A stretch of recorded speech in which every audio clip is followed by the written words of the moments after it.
7 inmates break out of a high-security prison in New Mexico. State and local police call in the FBI. They begin a desperate search to find these dangerous men. The escapees, all violent criminals, threaten the public and terrify the community. Investigators must capture these men before they rob, rape, and kill again.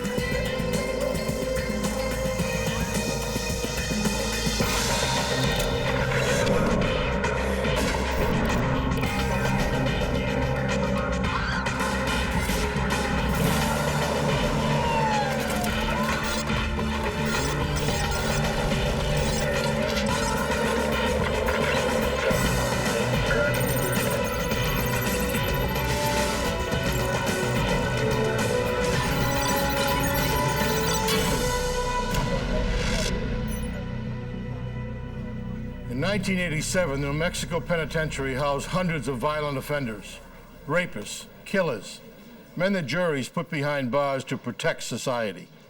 On July 4th, 7 of those men escaped. I'm Jim Kallstrom, former head of the FBI's New York office. It was one of the worst prison breaks police and the FBI had ever faced. For the innocent people caught in the prisoners' paths, it was the most terrifying ordeal of their lives.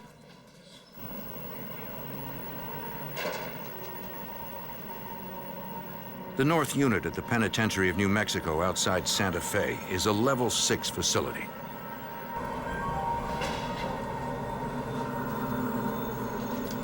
Open up B3. It houses some of the state's most violent offenders, armed robbers, rapists, and murderers. Convicted killer William Gilbert is the assigned janitor for his cell block.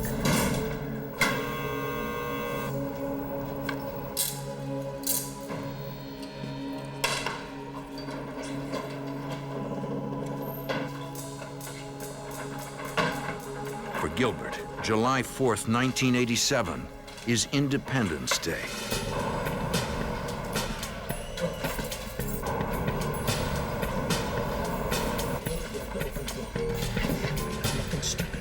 Tell me your name and get Wilson to open the door.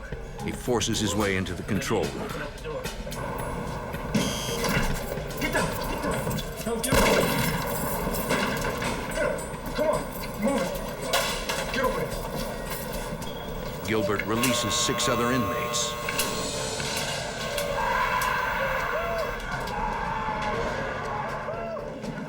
They join him in the control room.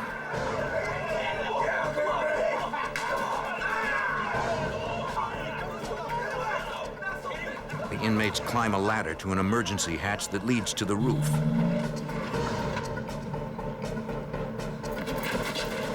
They take one of the guards with them as a hostage. The inmates walk along the roof searching for an exit. They are looking for a spot where the perimeter fence meets the building entrance so they can jump to the ground.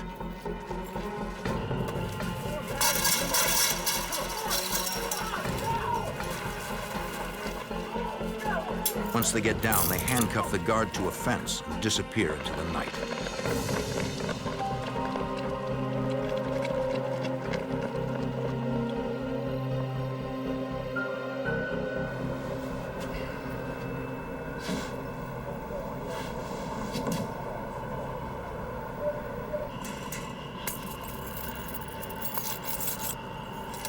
The guard quickly frees himself and goes for help.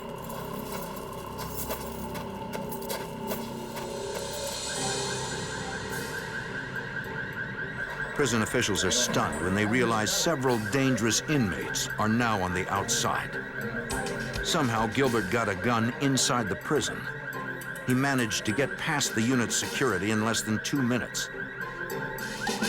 Because of budget cuts, there was no guard in the tower overlooking the roof area where the men escaped. Also, the security sensors on the roof were not functioning.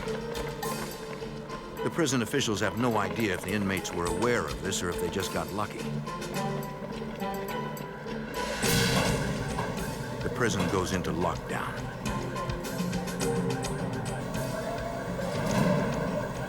Officials begin a search of the immediate area around the prison. The escapees only have a 15-minute lead. The warden calls the New Mexico State Police. They want the roads sealed off and every officer on the lookout for the escaped convicts. Not certain how many escaped, guards conduct an emergency head count. They find 7 inmates are missing from the North facility, home to the prison's most dangerous inmates.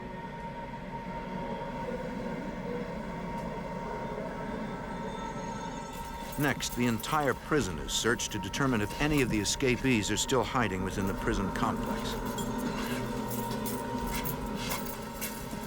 The 7 men are nowhere to be found. Storage area is clear. Go on to second location. Local police and sheriff's departments are given the inmates' descriptions and warned to be on the lookout. Prison officials brief investigators from the New Mexico State Police. Former Lieutenant Mark Radosevich. We have to develop an investigative plan, a public notification plan, and an apprehension plan, and they all have to be working simultaneously. If we fail to do them in an appropriate manner or in a timely manner, the results could be devastating. The prison is 14 miles from the heart of Santa Fe, and several residential areas are within a few miles of the complex. Investigators fear the inmates are desperate enough to resort to violence. The prison staff identifies the 7 escapees. William Gilbert is a 4-time killer. His death sentence was commuted to life in prison when New Mexico abolished the death penalty in 1986. James Kinslow is a serial rapist and killer. At the age of 22, he was sentenced to 3 life terms. David Gallegos is serving a sentence for armed robbery. Robert Davis is a former police officer turned armed robber. John Schmidt, Hector Torres, and Michael Romero are all violent criminals serving lengthy sentences. The New Mexico State Police assigned David Osuna as the case agent. I could hear the other people from the Department of Corrections saying, oh no, it's Jimmy Kinslow, oh no, it's William Wayne Gilbert. David Gallegos, probably the most notorious and dangerous individuals at the Penitentiary of New Mexico. Deputy Warden Keith Norwood. They're serving life sentences. What do they have to lose if they are outside the perimeter fence and within the community? They had nothing to lose.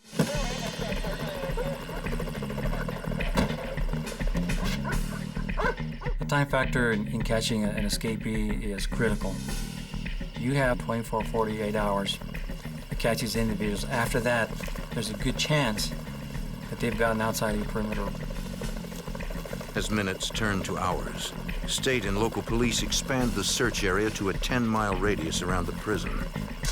Carlos Maldonado was a criminal investigator with the New Mexico State Police at the time of the breakout. We went into each cell and brought out clothing from each of the escapees, and we sent them with the dog handler.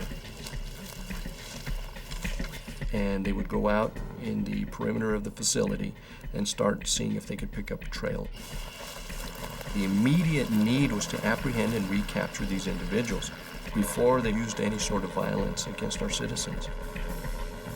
The stress level for us in the law enforcement arena was considerable. This was one of the most intensive searches that I've ever participated in. We had individuals on 3-wheelers running around. We had people on horseback. I mean, if there was a way to search for these inmates, we'd look for it. The state police had a chopper flying around, and it had a flare with it. FLIR, forward-looking infrared, is a special camera mounted underneath the helicopter. With that flare, they were able to locate body heat off of the ground. Police helicopters coordinate with search teams on the ground. We could provide immediate response to any potential sightings. In the absence of sightings, we identified areas where we thought individuals could be hiding out, conducted searches. We'd move tactical teams into those areas to conduct foot searches. We had different teams starting a house-to-house search in the near areas of the penitentiary. And then there were other teams that were following up on the leads, people that were calling in, the suspicious people, what have you. Near the prison complex, canine units pick up the escapees' trail. They were able to maintain a scent trail until they crossed Interstate 25, and then they lost it. At the edge of the interstate, the trail stops cold. For law enforcement, it's an ominous sign. If they got a gun into the facility, then more than likely they planned on a vehicle. To escape on foot here in New Mexico, it's kind of difficult because there's not a lot of water, there's a lot of cactus, there's snakes, there's just all kinds of stuff that run around here at night. The Corrections Department, the Mexico State Police, the Sheriff's Department had a series of predetermined roadblock locations that in the event of an escape or an emergency would be manned in a certain order. Law enforcement expands the search area and calls in officers from all over New Mexico to man the vast network of roadblocks. Not only do we have the state police, but the Santa Fe City Police Department, Santa Fe County Sheriff's Department, we have different tribal officers here. We have Tesuque, Pojoaque, San Ildefonso, Santa Clara, Santo Domingo. I mean, these all encompass Santa Fe County. And then I believe that we also pulled in officers that were currently in class at the New Mexico Law Enforcement Academy. We basically had an inner perimeter roadblocks and then an outer perimeter roadblocks, just in the event that they somehow got past the first group. For law enforcement, the pressure is building. If these escaped killers are hiding out in the residential areas around the prison, no one is safe. In Santa Fe, New Mexico, 7 men convicted of robbery, rape, and murder break out of a maximum security prison. Investigators suspect the mastermind is William Gilbert, a 4-time murderer. 7 months before the escape, Gilbert had his death sentence commuted by the governor. When an inmate escapes, they're looking to get out and never come back. Former New Mexico State Police investigator David Osuna. They may do just about anything to keep from being apprehended again. And that includes the possibility of murder. Authorities need to make the public aware of the danger. I've never heard of a correctional officer being shot. And it was just my opinion that they'll shoot anybody to get away. The governor authorizes the use of the National Guard in the fugitive hunt and gives a shoot-to-kill order to police searching for the 7 men. Investigators know that the physical search for the escapees is only part of their task. They need intelligence. Authorities pore over the fugitives' records. We're going to look at the segregation logs. We're going to see how many phone calls they've made. We're going to see who they've been associated themselves with. Lieutenant Mark Radosevich. The institutions keep volumes of records. Anyone on a visiting list, anyone that's come into the institution, when individuals were moved from cells, where they went during the day, can all be located in one form or fashion. It takes time, but you can find those records. Right now, it seems the escaped inmates have every advantage. These people have time on their side in terms of planning and strategizing and putting these things together. Carlos Maldonado was a criminal investigator with the New Mexico State Police. But as we know, the best conceivable plans always have something going wrong. So we were hoping for that human element to present itself. Investigators believe at least one other person must have helped the inmates escape. The weapon that the inmate had, how did it get into the facility to begin with? Could there have been another accomplice that maybe was employed through the correctional facility? We didn't know, but we knew that the weapon gained or entered into the facility somehow. They also suspect someone close to the inmates must be helping them now, possibly family or friends. They're going to need to change their clothes. They're going to need food. They're going to need transportation. They're going to need a means to communicate. We have to know early on, if these inmates are going to contact somebody, who would it be? It doesn't take any sort of sophisticated analysis or evaluation to know that it's probably going to be family members that are going to step out on the limb and risk their own freedom to try to help out a loved one. That's kind of the common denominator, and one that we're going to look at immediately. Investigators compile extensive lists of people associated with the escapees. We wanted to know exactly who was visiting with who, and to find out if maybe if it's another inmate that they showed particular interest in, maybe they're family members. So we tried to expand that net as much as we could without depleting resources to the point where you reach the point of diminishing return. It's a huge undertaking. The FBI joins the search. Former special agent in charge at the Albuquerque FBI office, William Brannon. What we can do is any out-of-state leads that are developed as a result of this investigation, no matter where they are in the country, we can have an FBI agent on scene within an hour or two to conduct the interview or to gather the information.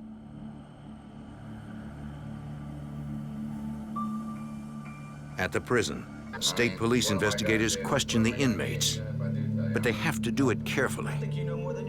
Timing was very important when you interview inmates. It's a different world. Everybody's timing everybody else. They're watching. If you spend more time with one particular inmate than you do with somebody else, the first question they're going to ask, I wonder why. Did he divulge any information? And their life is on the line.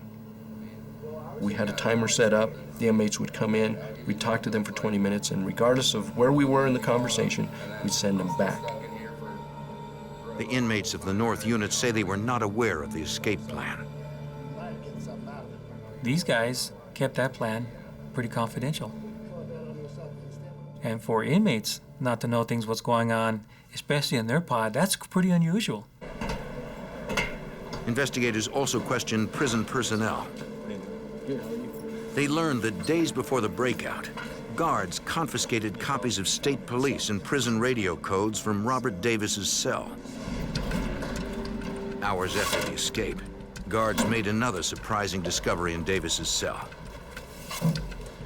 Aeronautical charts and maps of Mexico. Was that truly part of a plan to take a plane, to hijack a plane, to drive to Mexico? Or is it to send us off in a direction 180 degrees from where they're really at? We sent an officer over to the airport in Santa Fe. State police ask airport security to be on the lookout. Bob Davis, although he's an inmate at the facility, is a very intelligent individual. This was not an escape of opportunity. It was well planned. High-risk individuals. They were highly motivated. Investigators need help and appeal to the public. We want the local people to call in if they see one of these individuals. Police release the fugitives' mugshots and rap sheets to the press. And more importantly, they need to know how dangerous these individuals are so that they don't allow them in their houses, don't assist them in any way. They were our eyes and ears. They started airing footage on the history of each of the inmates. Thousands of calls overwhelmed police hotlines. Anybody who saw anything unusual in Santa Fe or within 40 miles of Santa Fe were calling the police departments or the Crime Stoppers hotline, reporting suspicious or unusual activity. While investigators sort through tips, they work to close off every avenue for escape. Santa Fe was completely locked down. I mean, everybody from the governor on down was exceedingly concerned about this. The whole state of New Mexico was concerned about it. The residents of Santa Fe are terrified. Because they're constantly living in a state of fear that somebody might break into their house, somebody might cause harm to their family, somebody could be killed. It was just my opinion and the opinion of the investigators that these inmates were still in the Santa Fe area. We felt very strongly that they had not escaped our perimeters. 2 days after the escape, a homeowner in Santa Fe reports a break-in at his house. Police find a prison jumpsuit. The find indicates that some or all of the inmates may still be in the Santa Fe area. Then on that same day, 2 miles from the penitentiary of New Mexico, at a local racetrack, a security guard makes his rounds. A security guard who was on his toes saw this individual walking through the racetrack. Come here, where you going? Come on over here, sir. He confronted the individual, and after a quick discussion, realized this was probably one of our escapees. He was able to handcuff the guy, call local officials. New Mexico State Police identify the trespasser as Hector Torres, one of the 7 escaped inmates. With one captured, there's always the possibility that the other ones are close by. 1 inmate has been found. Authorities dispatch a SWAT team to the racetrack to search for the other 6 convicts. If the other men are hiding at the track, police have them cornered. But that is when these men are most dangerous. Outside of Santa Fe, New Mexico, 7 convicts escape from a maximum security prison. 1 man is in custody, and SWAT teams search a racetrack complex for the other 6 escapees. There is no sign of the remaining fugitives. Investigators' only lead to their whereabouts is Hector Torres, the man they captured. Where are the rest of the guys? Carlos Maldonado was a criminal investigator with the New Mexico State Police. When we interviewed him, he said he walked for hours. Didn't know where he was going. Just continued walking and walking and walking. And he said, before I knew it, and he was so fatigued, he was tired, he wound up back at the penitentiary. Torres claims he knew nothing about the escape before Gilbert opened his cell. There was no plan. He just knew that he was free for the moment and took advantage of that. You don't know where According to Torres, 4 inmates stuck together: Gilbert, Davis, Kinslow, and Gallegos. But the rest pretty much just scattered in different directions. Investigators suspect these 4 prisoners planned the escape. Gilbert only released Torres, Romero, and Schmidt to distract law enforcement. Former FBI Special Agent in Charge William Brannon. It was a pretty good thing to do as far as the ringleaders were concerned, because they would put these people loose and out there, and who didn't have a plan, who didn't know where they were going to go. This would certainly occupy law enforcement in running these individuals down. 3 days after the escape, police believe 6 of the inmates are still somewhere near the Santa Fe area. Armed robber Michael Romero and violent offender John Schmidt, 4-time murderer William Gilbert, armed robber and former cop Robert Davis, serial rapist James Kinslow, and robber David Gallegos. The men pose an incredible threat to the citizens in the area. There was no doubt in law enforcement mind that there were going to be home invasions, and that these people, they had to seek food, they had to seek shelter, and they had to seek transportation to get out of the area. On July 7th, authorities' worst fears are realized. In a suburb of Santa Fe, a teenager babysits her young cousin.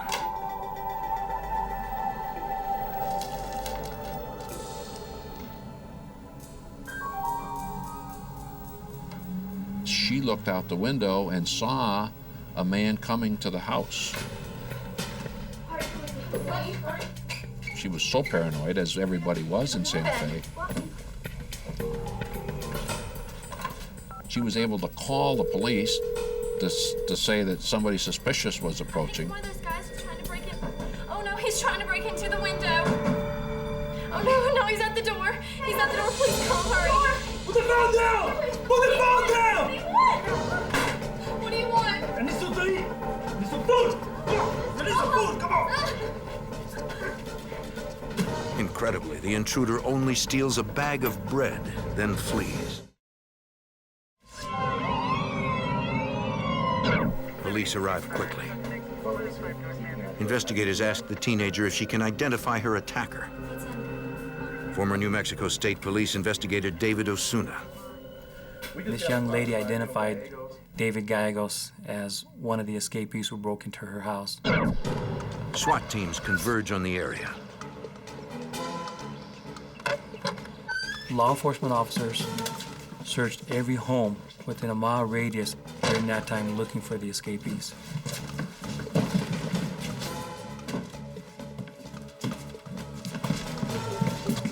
Gallegos and the other 5 fugitives are nowhere to be found.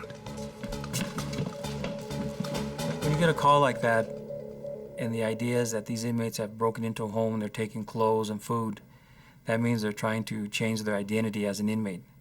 They're trying to mix in with the general public and maybe go to a restaurant or do whatever some of the local people do. But they're looking for a way to get out of the Santa Fe County area. State police. The next day, there's another sighting. 85 miles south of Santa Fe, a highway patrol officer sees something strange on the back of a flatbed truck. When he pulls the truck over, You, let me see your hands. a man is hiding on the back. Slowly down, slowly. Come on down. Hands up. Get on the ground. Get your hands out in front of you.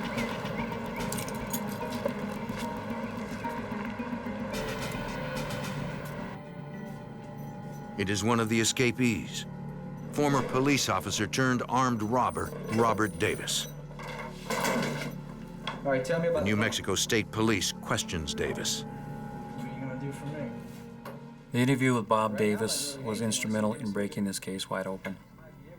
What Bob was able to tell us is how this plan developed from the initial stages all the way to the escape, and where probably the other 3 important escapees were currently at.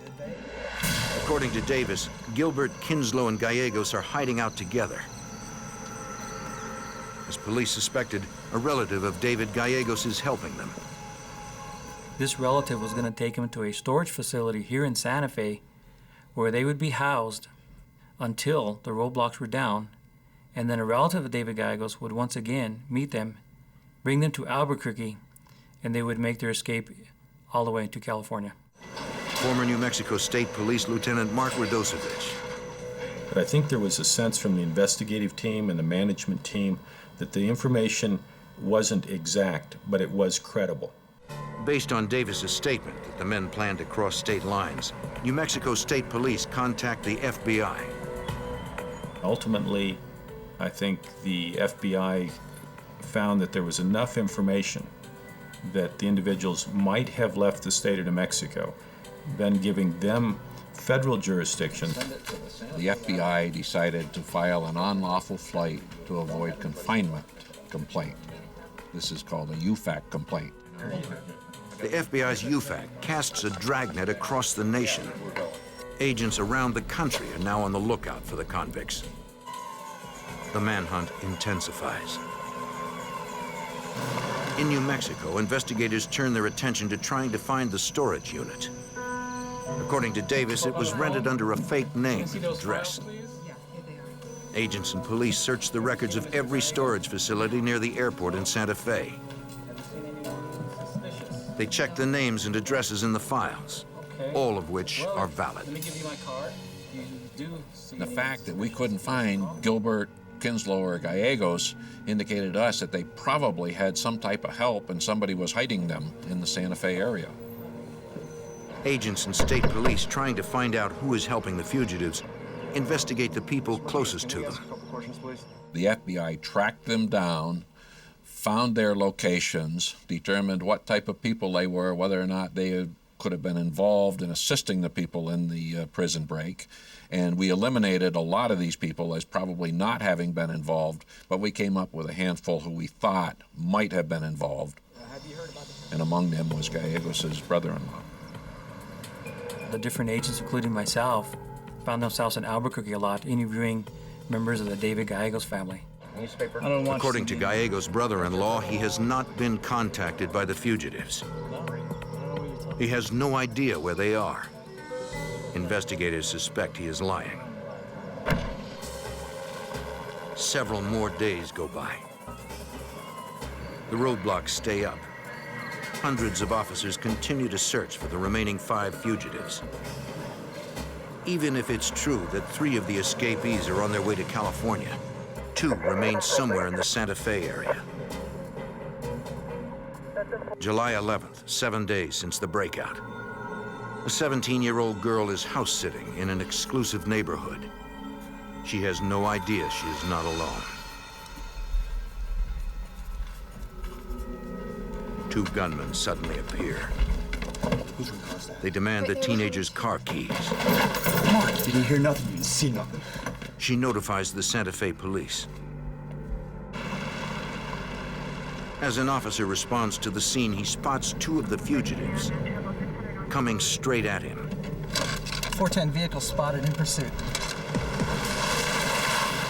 The officer swerves just in time.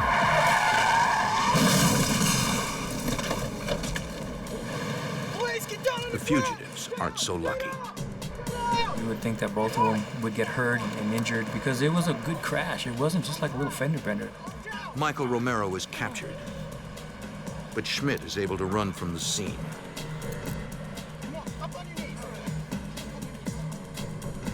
He's hiding somewhere in the neighborhood, possibly injured, and desperate to do whatever it takes to remain free.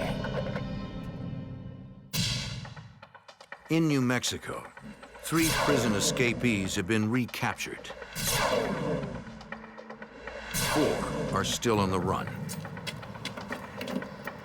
On the morning of July 11th, a Santa Fe resident notices a blood trail leading to his garage. He notifies police. The house is in the neighborhood where Michael Romero was arrested and John Schmidt disappeared the night before. Officers follow the trail of blood to the homeowner's garage.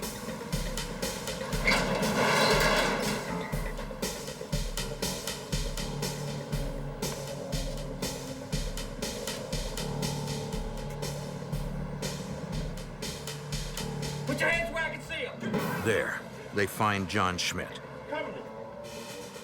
This individual was arrested in a garage near the governor's mansion in downtown Santa Fe, which caused a little bit of a stir. Former FBI Special Agent in Charge William Brannon. After the first 4 individuals had been apprehended, the only people on the loose were Gilbert, Kinslow, and Gallegos. They are the 3 most dangerous escapees. 4-time murderer William Gilbert, serial rapist James Kinslow, and robber David Gallegos. But nearly 3 weeks after the escape, the investigators are running out of time and money.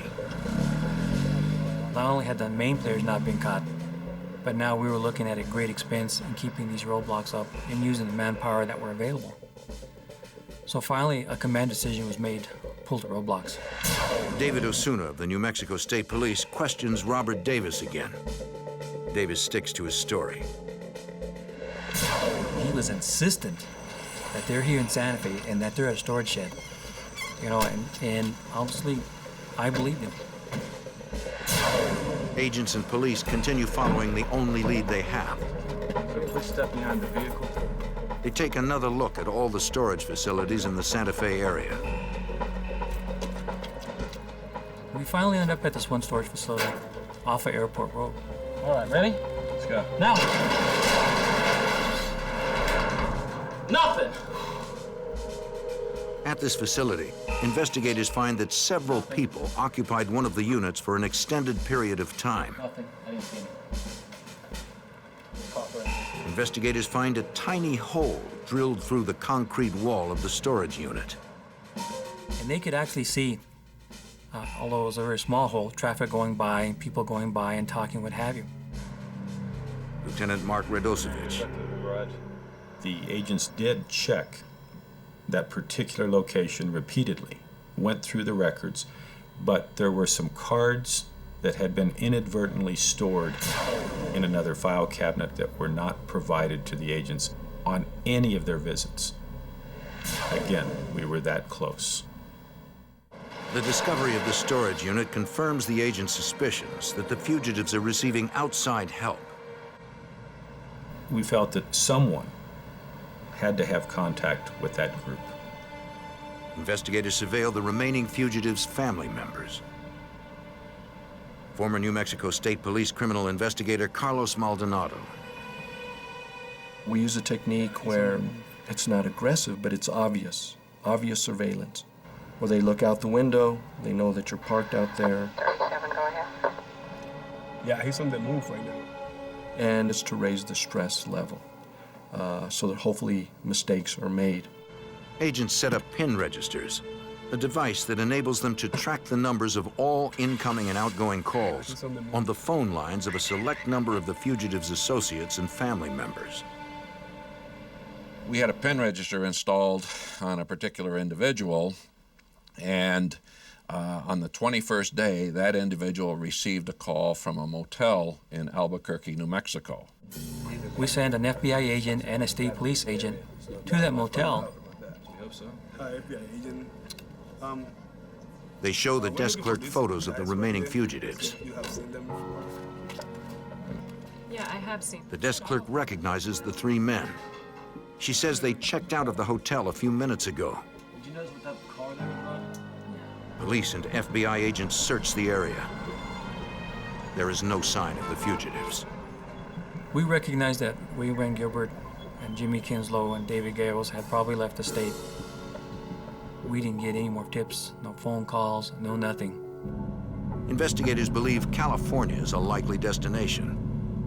They know Gallegos has relatives there. And recaptured escapee Robert Davis mentioned California. Authorities contact police agencies and FBI offices in California to be on the lookout for the three men. They believe the three fugitives are traveling together. Authorities most fear Jimmy Kinslow. They just knew or felt or believed that because of his background, being a stone-cold killer and rapist, that he was going to do that again. The FBI's fears are justified. In Arizona, Kinslow has already identified a victim.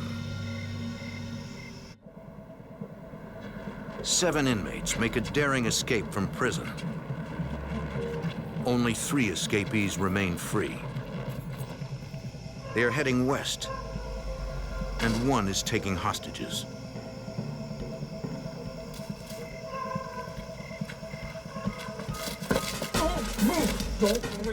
Convicted murderer and rapist Jimmy Kinslow forces his way into an Arizona home. Don't move! You move, I'll kill you right now! He demands to know if there are any guns inside. Don't move! Former FBI Special Agent in charge, William Brannon. He obtained several handguns, a shotgun, and I believe 4 rifles. So now he's very highly armed. He forces the entire family into the car.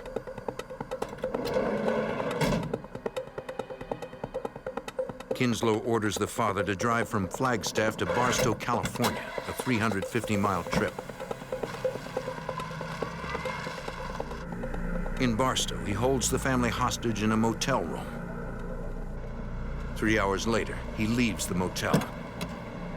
He takes the couple's 11-year-old daughter with him. He leaves in their car with the 11-year-old and leaves the area.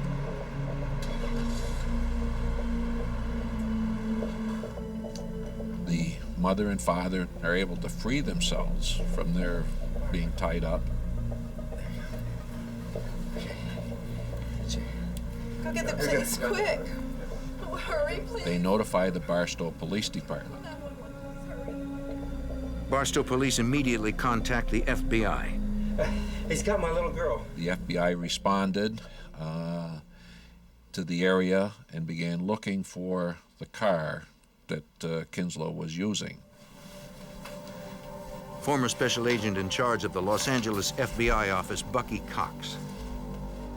The fact that Kinslow now was on the loose with an 11-year-old girl notches this up considerably. There is no type of case in law enforcement that gets law enforcement's attention more than the possible harm to a child. Agents and police search the streets looking for the abducted family's van. 2 hours later, they get an incredible break. The 11-year-old girl approaches a police car in Garden Grove, California, 115 miles from Barstow.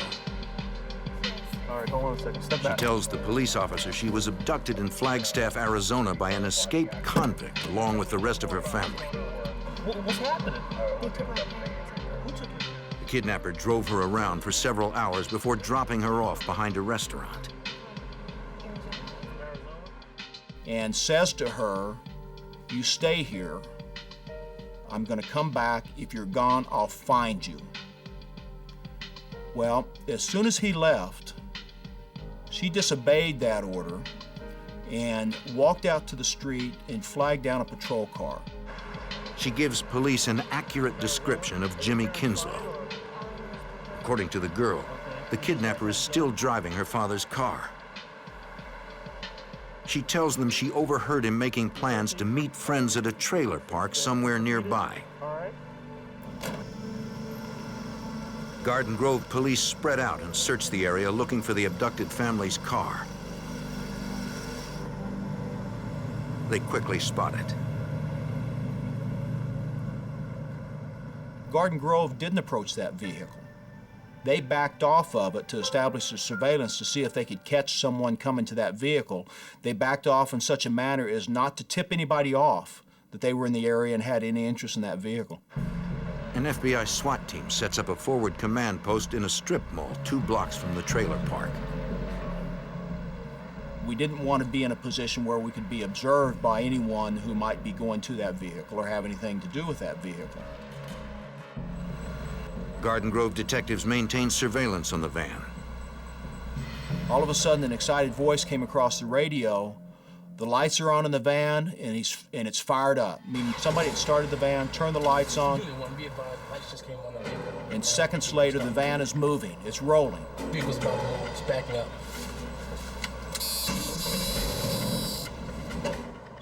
They pull out in pursuit. Investigators thought the vehicle was empty. Apparently, Kinslow was inside all along. The convicted murderer and rapist is finally in their sights. The FBI had to make a decision. Did they want to follow the car, see where it took them to try to capture Gilbert and Gallegos, or should they immediately arrest Kinslow? They made the absolute correct decision and decided to immediately take down Kinslow. FBI agents and Garden Grove police converge on all 4 sides of the vehicle. He's got a van in front of him. He's got FBI behind him. I think there's a Garden Grove patrol car behind him. I'm actually coming the opposite way and turn in towards the side, so he has no place to go at this point. Kinslow is outmanned and outgunned. But police fear this ruthless murderer will not go down without a fight.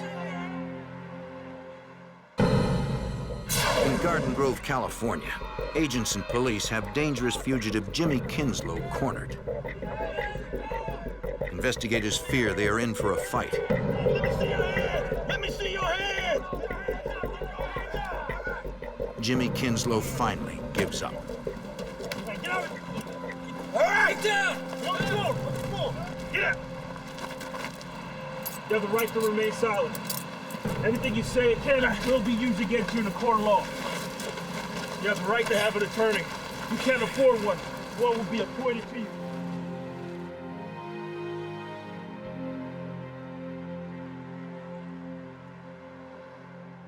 Investigators search the fugitive's car and make a chilling discovery. Former special agent in charge of the Los Angeles FBI office, Bucky Cox. We looked down, and there was a .357 Magnum pistol, revolver, that was laying on the floorboard on the driver's side. Investigators find additional weapons in the back of the vehicle. Kinslow is interrogated at the Garden Grove police station. Agents need to know where the remaining 2 fugitives are. Okay, the more you help us, Police turn up the pressure. Although Kinslow has nothing to lose, he starts to talk. Fire station motel. Former FBI special agent in charge, William Brannan. There's no honor among these guys. Kinslow's told us where Gilbert and Gallegos were. According to Kinslow, the last two fugitives are staying at a motel in Garden Grove, California. He doesn't know the room number, but he can describe the room's location. Kinslow agrees to draw a sketch of the motel and of the room. And then he also tells us that another family member is there that had helped Gallegos and Gilbert and actually brought them to the motel. Gilbert and Gallegos are on the second floor.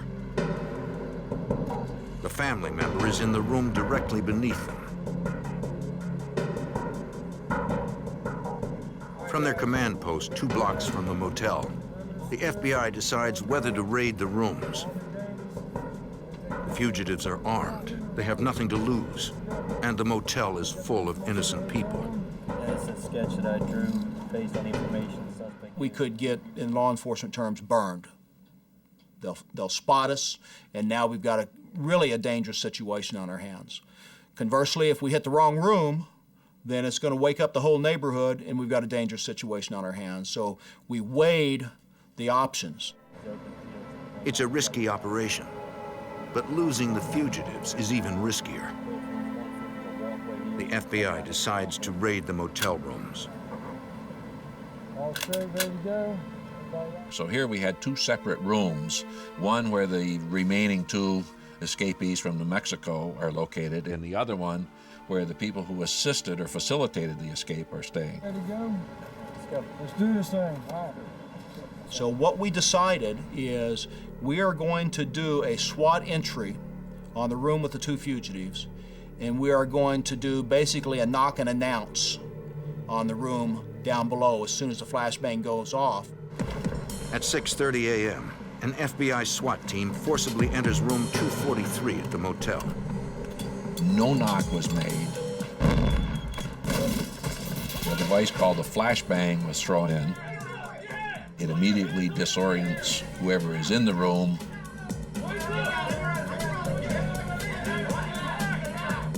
William Gilbert and David Gallegos are quickly taken into custody. Don't move! Inside the motel room, agents find 2 sawed-off shotguns and a revolver, along with a large quantity of ammunition. I think once these 3 individuals got to the motel, they probably figured that they had pulled it off and that they were going to get off scot-free. But not so, because technology and law enforcement caught up with them. All 7 fugitives are finally back in custody.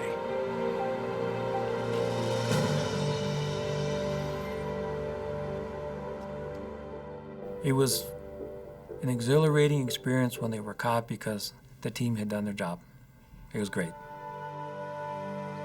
On July 31st, 27 days after the escape, the last of the fugitives are returned to the penitentiary of New Mexico. Their breakout had been months in planning. To this day, no one knows how Gilbert got a gun inside the prison. After the escape, New Mexico built a new prison with more modern security features. Thanks to the hard work of the New Mexico law enforcement agencies and the FBI, Michael Romero, Robert Davis, John Schmidt, and Hector Torres face additional charges. William Gilbert, Jimmy Kinslow, and David Gallegos will spend the rest of their lives in prison. In Miami, a young man is abducted at gunpoint. The kidnappers demand a fortune and threaten to kill. The police and FBI uncover disturbing leads and look for answers in the smallest clues in a desperate race to find the victim and bring him home to his family.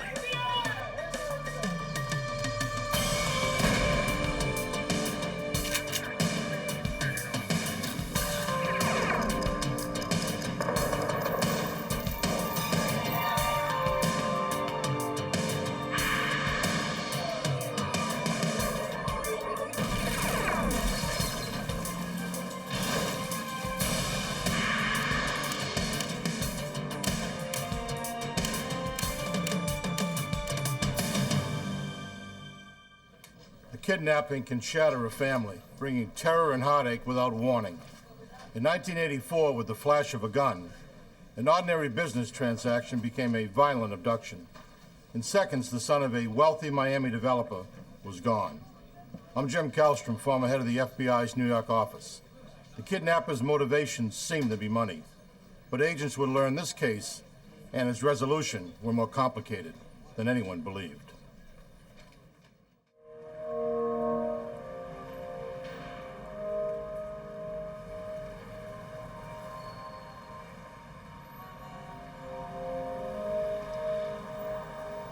Miami, Florida, Tuesday, August 7th, 1984. At 6 o'clock, the sales office of real estate developer Jesus Portela was closing. Mr. Portela had emigrated from Cuba 22 years earlier, building a successful business in Miami. His 22-year-old son, Mario, was recently married and worked as a salesman for his father, as did Mario's uncle. A little after 6, a couple approached the office.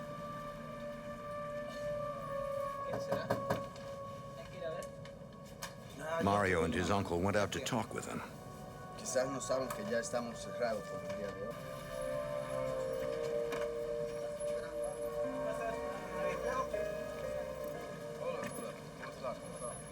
The couple asked about condo prices.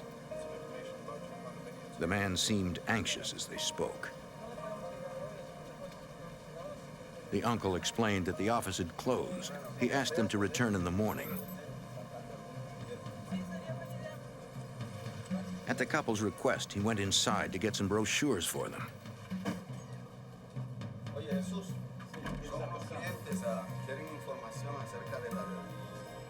He didn't see what was happening outside. An armed man had pulled up, and the three were abducting Mario.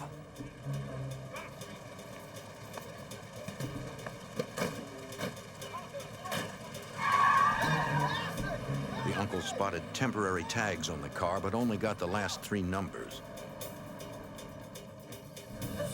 He told Jesus what he saw. Mario forced into a blue and gray car, heading north on 122nd Avenue. Then he called the police.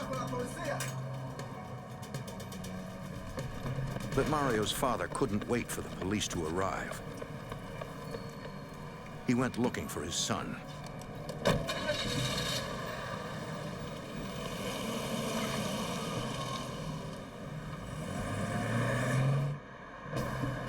Soon he spotted a car matching the description of the kidnapper's vehicle. For years, he had carried a licensed gun for protection. Now, he was ready to use it.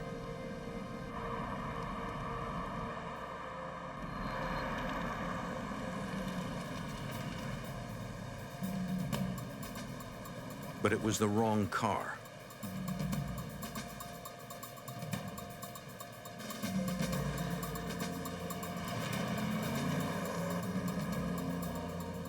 Realizing he couldn't find the kidnappers himself, Jesus returned to wait for the authorities.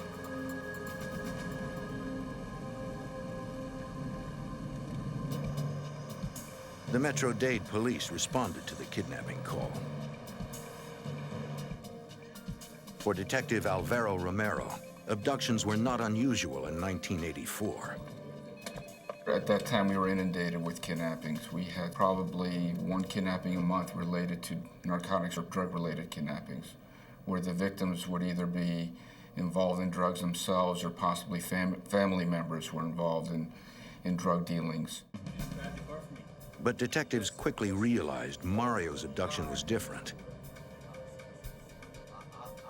Questioning Mr. Portela and recognizing the fact that he was a prominent businessman in the community led us to believe that it was not narcotics related and strictly a financial gain for the people who kidnapped his son.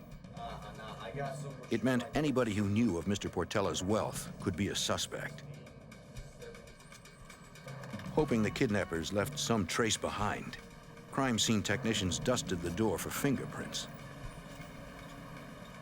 Mario's uncle believed they might have touched it as they peered inside.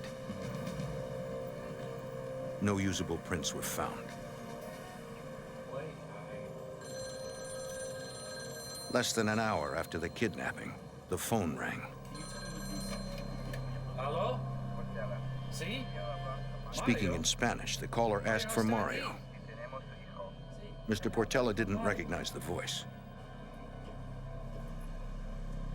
No. ¿Quién habla? The caller then announced he was part of a terrorist group that was holding Mario for $3 million in ransom. Although no recording equipment was in place, a Spanish-speaking detective listening in identified the caller's accent as Colombian. The caller threatened to kill Mario if Jesus notified police or the FBI, and warned that the group was watching the Portela house and gave the address. The distraught father pleaded to speak with his son. The kidnapper announced he would call Jesus' home in 3 days. Police could not trace the call, but it helped them understand the type of criminal they were facing. We felt the kidnappers were very violent.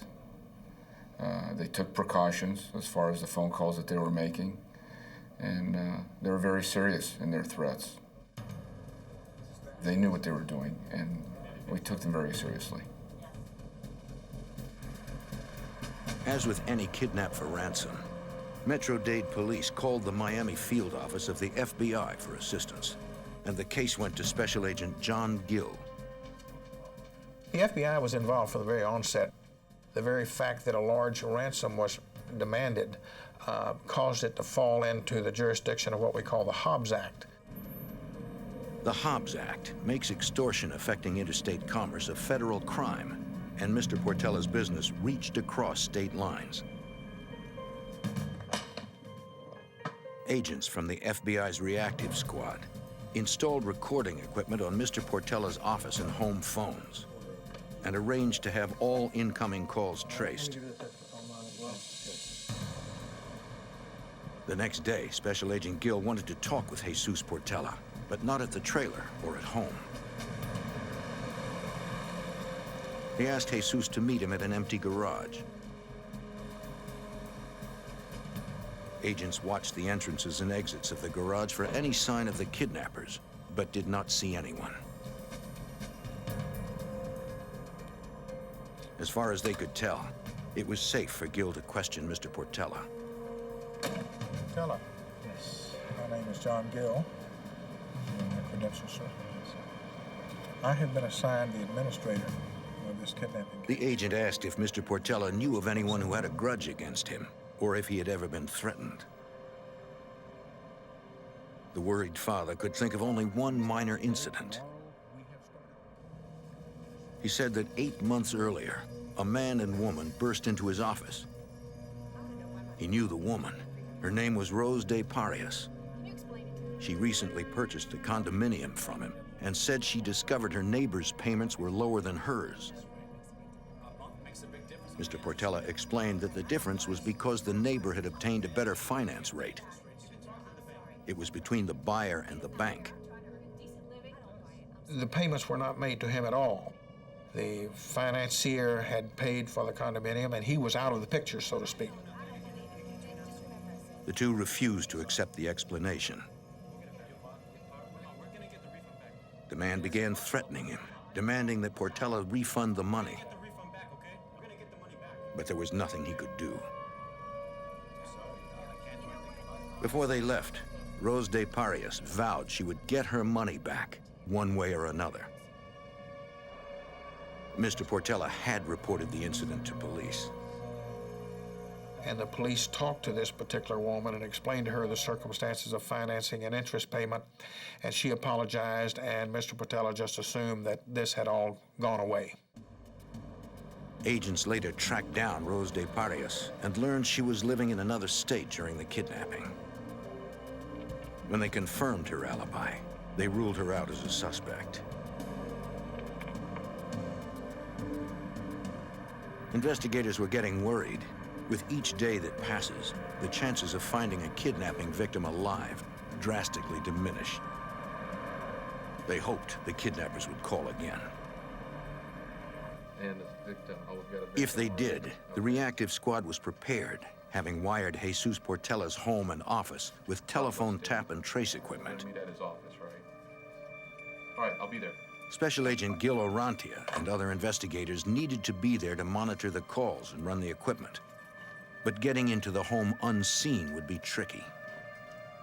The initial calls and our indications were that they were watching his home, they being the kidnappers. We were concerned that they might be able to detect that I was coming in. They needed Mr. Portella's help.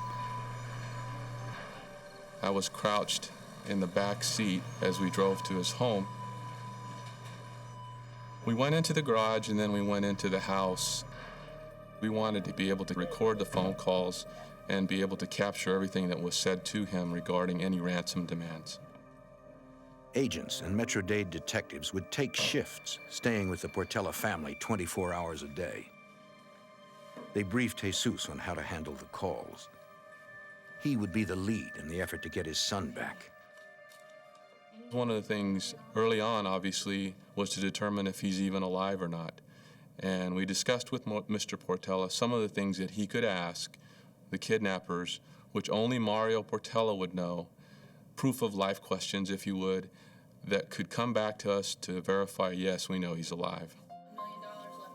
In building a profile of Mario, with details about his life, including favorite foods and names of pets, the agents got to know the young man. Mario Portella was the all-American kid. He had gone to school. He had maintained outstanding grades. He had just gotten married to a young lady, and they were newlyweds with a bright future. Everybody loved him. The reason that this case was so traumatic for so many people is that so many people could identify with them. They were the type of family that we all aspire to be, and they were living the American dream, but they ran into a nightmare.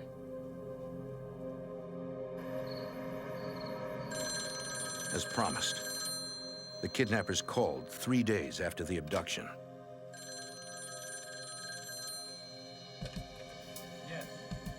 The caller ordered Mr. Portella to listen to a taped recording.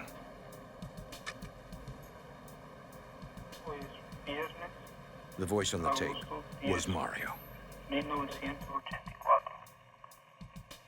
He pleaded with his father to pay the ransom money, warning the kidnappers was serious and would kill him if he called the police or the FBI.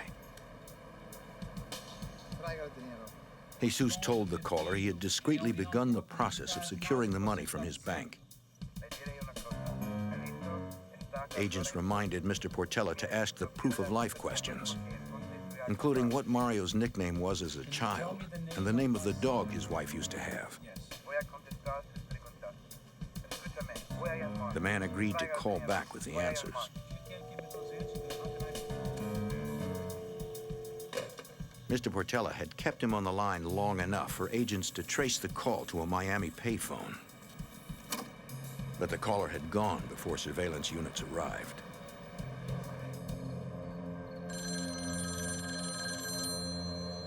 In the harrowing days after the kidnapping, Mr. Portella received several other calls.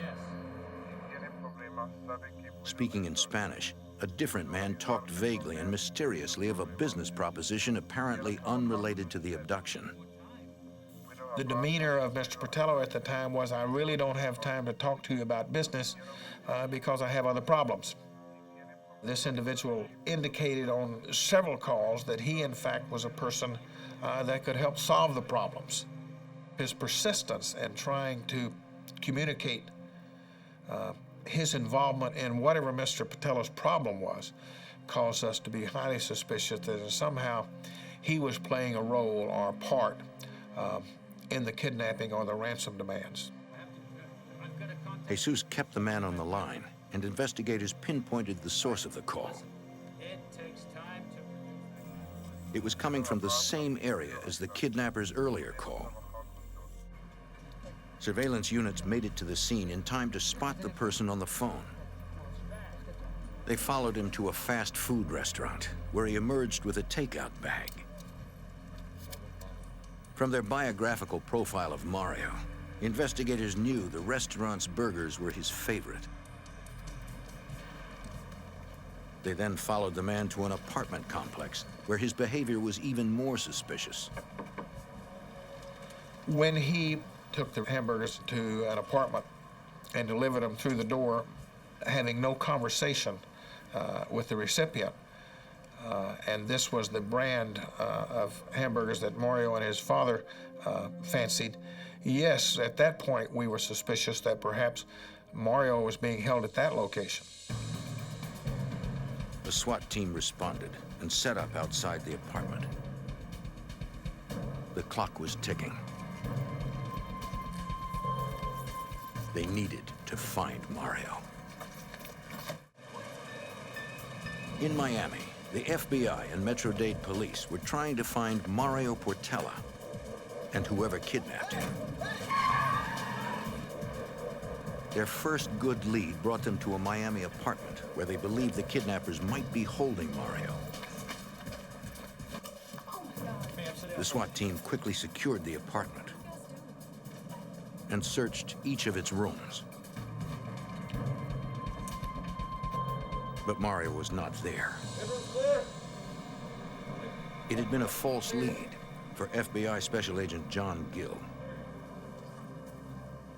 It was determined not only by search, but interview of the people there, that they were not related or associated with the kidnapping whatsoever.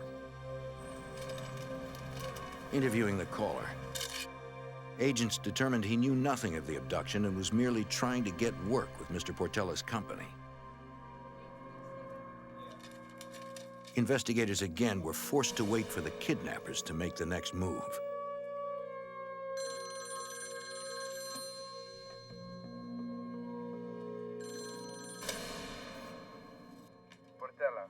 It was the original caller. He answered the proof of life questions correctly, suggesting Mario might still be alive. That's correct. And again demanded $3 million. As instructed, Jesus tried to keep the caller on the line. He said he had spoken to the bank and could only come up with 1/3 of the amount. As Mr. Portela negotiated, agents traced the call to another Miami payphone. Units were on their way. Eventually, the caller agreed to $1 million. Trying to stall longer, Mr. Portela said it would take time to get the money, since the bank was closed for the night. But the man ordered him to have it ready when he called back in 3 hours, with instructions for the drop. Once again, he disappeared before authorities could arrive. Within the hour, Mr. Portela met plainclothes agents at his bank. Looks like it's all here. You go ahead and sign for it. There, the FBI recorded the serial numbers of the bills that made up the $1 million ransom, so they could be traced when the kidnappers spent them. Good. Okay, John? Yes? Thank you. Thank you. At the Portela home, agents hid a tracking device in the briefcase, hoping it would lead them to wherever Mario was being held.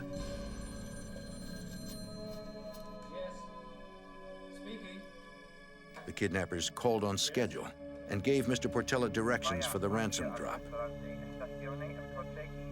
They ordered him to drive to a local restaurant, leave the car door unlocked with the money inside, wait for a call at a certain payphone, then go into the restaurant and sit down.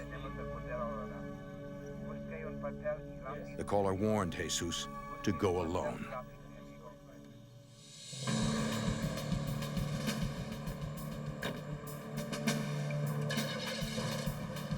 With the loaded briefcases, Jesus began the trip.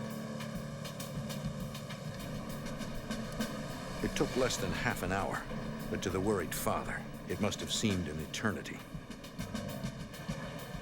The restaurant was in a tough and dangerous part of Miami. Undercover agents and Metro-Dade detectives were already there, watching. Agents also manned an empty apartment with a view of the restaurant. Jesus Portela arrived, carrying $1 million in cash and hoping finally to get his son back. But he would soon discover that nothing was as the kidnappers said it would be. Jesus Portela was on his way to deliver $1 million ransom in an unsafe part of Miami, hoping to get his son Mario back. The way he handled the troubling and dangerous situation impressed the investigators working with him, including FBI Special Agent Gil Orantia. For him to have endured what he did, I have all the respect for him in the world. He performed very, very well. He did the things we asked him to. He did things that probably most of us couldn't do. The FBI and Metro-Dade police had undercover personnel staking out the restaurant.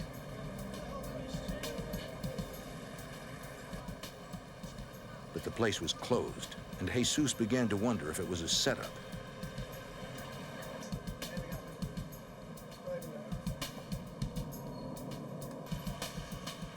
He found a payphone, though not where the kidnappers said it would be. He was nervous about leaving his car unlocked with $1 million in it. He hoped the kidnappers would call before anything happened to him. If thieves made off with the money, he might never see his son again. Waiting for a phone call, is that all right? Hopefully the soup clean cut to be around this area. Well, I'm waiting for a phone call. Don't you have something better to do? Keep going on.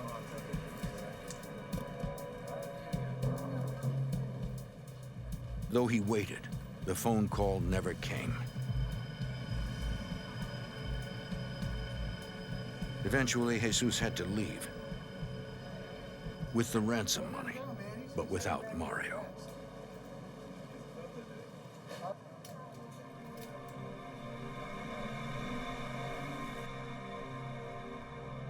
He and the investigators spent days waiting for the kidnappers to call again with new instructions.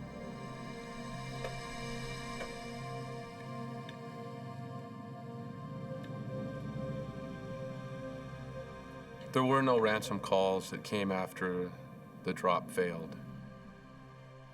We were concerned at that point because obviously our only connection to them were the phone calls.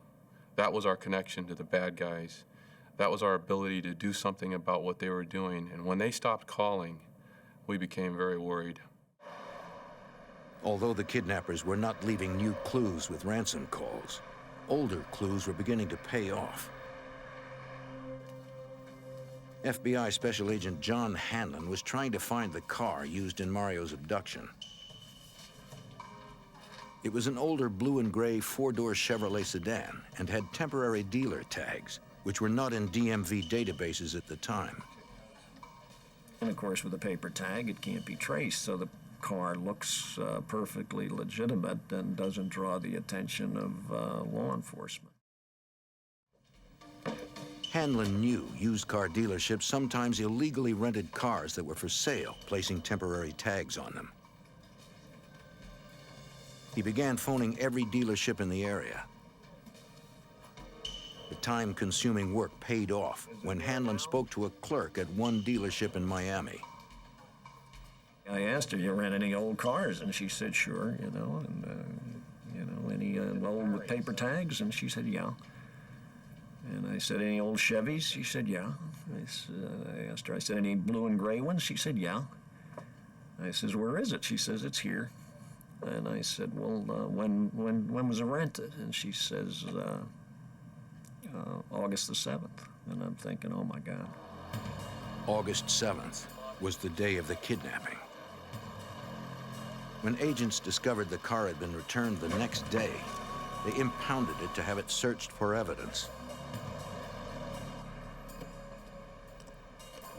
Metro-Dade forensics technicians processed the vehicle. They found no usable hair, fiber, or fingerprint evidence. But they did find a keychain under the back seat. The FBI knew that Mario Portela drove a Volvo.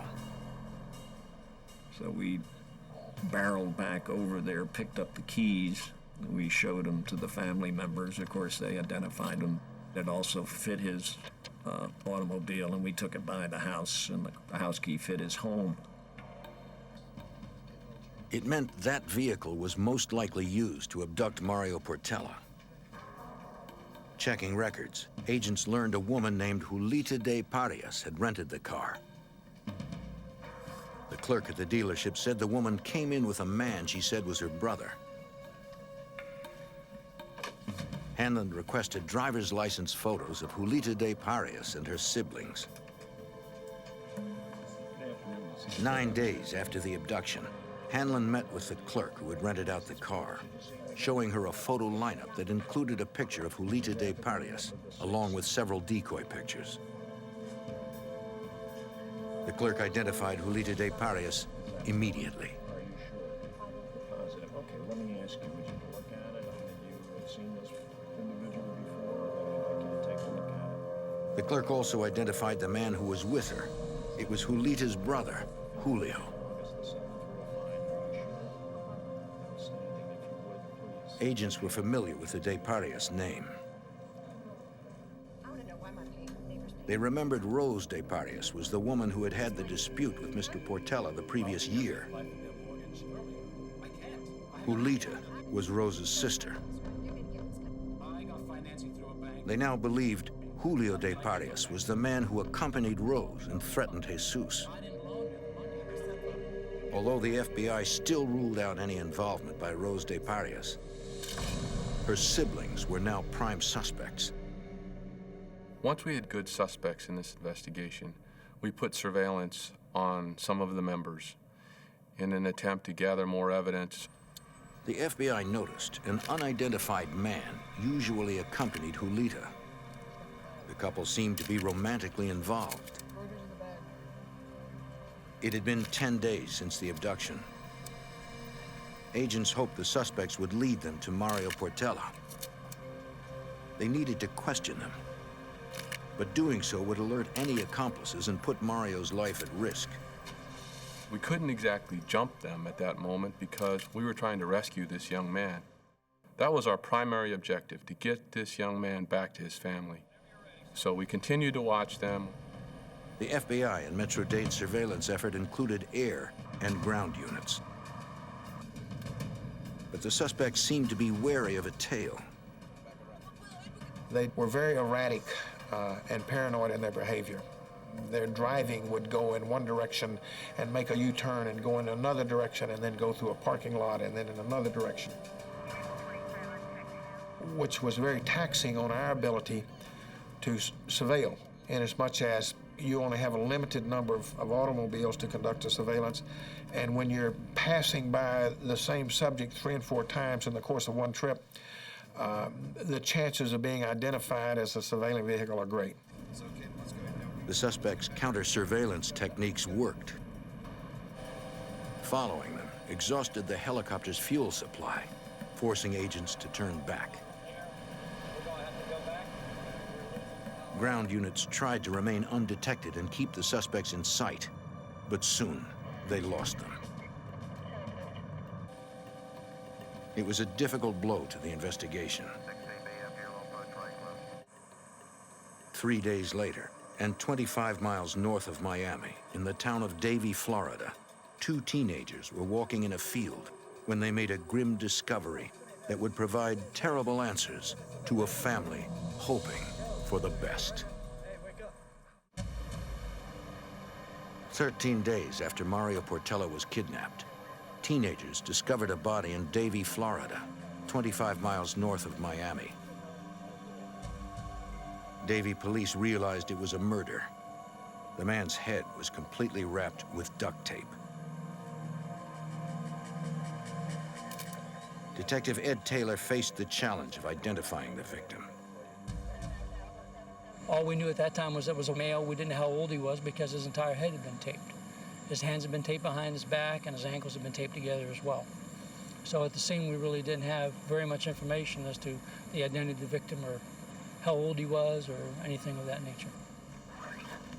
They needed to examine the body, tape, and sleeping bag for more clues and remove the evidence to the controlled environment of the lab. Dr. James Ongley, then Associate Medical Examiner for Broward County, performed the autopsy. He removed the duct tape surrounding the head, careful to preserve each tear and section for later analysis by forensics technicians. With the tape off, Dr. Ongley could describe the victim as male, between the ages of 20 and 40, 5 foot 9 inches tall, with brown eyes and brown hair. Although the victim had been severely beaten, the cause of death was asphyxiation. He believed the man had been dead for 24 to 36 hours. To aid in identification, Dr. Ongley photographed the victim for comparison with photos of missing persons. But he knew the pictures would not be accurate representations of the victim. The tightly wrapped duct tape had distorted facial features, and the summer heat caused significant decomposition. We took fingerprints from the victim so we could submit them to other departments to see if he had ever been arrested before. We did a press release to the various newspapers with a description of the victim and ran a photograph of the victim to see if anyone could identify him. On August 25th, a Miami newspaper ran an article about the body found in Davie. FBI Special Agent John Gill noted the description loosely matched that of Mario Portela and immediately contacted the Davie Police Department about the abducted man. We had received prior dental records of Mario Portela from his family dentist. And those records were in evidence at the FBI office in the event that they were needed to identify a victim. Those records were brought to Davie, Florida. I met with Detective Taylor, and we both proceeded then to the Broward County Medical Examiner's office. Dr. Ongley was then capable, with his experience, to take those dental films or x-rays and compare them to the body and positively identify that body as being our victim, Mario Portela. For everyone trying to bring Mario home to his family, the news was devastating. We had to notify the Portela family that the victim had been identified and deceased. Now agents were investigating a murder. Reviewing the complex case, they outlined their suspects. Julio de Parias, the man who had threatened Jesus Portela the previous year. His sister Julita, whose name appeared on the rental contract for the abduction vehicle. And the man agents believed to be her boyfriend. All three had disappeared. Agents also developed another suspect, Hector de Parias, Julio and Julita's brother. He was close to his siblings and had a criminal record. Now, with no chance of finding Mario alive, the FBI's investigation could be overt. They interviewed the sister of three of the suspects, Rose de Parias, who had threatened Jesus Portela 8 months before the kidnapping. She denied any involvement and offered her full cooperation. She said Julita's boyfriend was Jesse Ramirez, and that if he and the others could not be found in Miami, they most likely went to Los Angeles, where they had friends. Miami agents forwarded the lead to the Los Angeles field office. There, Special Agent Gregory Pack knew they had no time to lose. It was imperative to find these people as soon as possible because they are dangerous people, and they are people you don't want on the streets in your city or anybody else's city. If they did this once, kidnapped and murdered, what's to say that they wouldn't do it a second time to some other victim? Special Agent Pack needed to narrow the scope of the search. He knew the suspects were of Colombian descent, and LA's Rampart district had a large Colombian population. I went out there with these very good photographs, and I went to all the places that you and I would have to go to occasionally in normal course of living: dry cleaners, restaurants, hotels, motels, apartments. After a couple weeks of this door-to-door canvassing, I ran across a lady who was the apartment manager. I showed her the photographs. She recognized Hector, Julita, and Julio de Parias as new tenants, but said they seemed to be rarely at home. So I left my card with her and asked her if she would call me. And I called her at least once a day. This went on for probably 8 or 10 days. Finally, in the evening, about 9 o'clock, I received a call from the office, and this apartment manager was on the line and wanted to be patched through to me. So I accepted the call, and she told me that the people that I had been looking for were in the apartment now. We approached the apartment house, took up various positions so there wouldn't be any escape out the windows or other doors.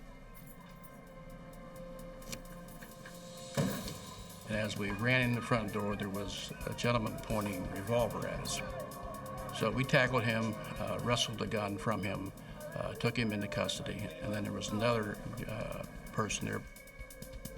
The man with the gun was Julita's boyfriend, Jesse Ramirez. He was held on charges of assaulting a federal officer. The other man in the room was Hector de Parias, Julita and Julio's brother. He was held on a parole violation for drug possession and burglary. 2 suspects were in custody, but 2 were still at large. We knew Julita and Julio were still outstanding. So when we left, I had 2 agents remain at the apartment.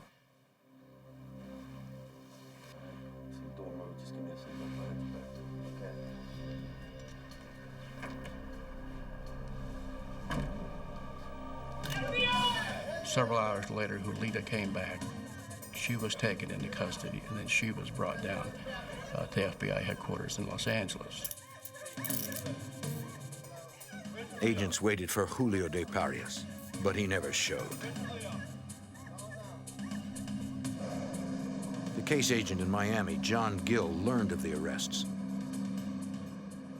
Gregory Pack, the special agent in the Los Angeles division, called our division here in Miami.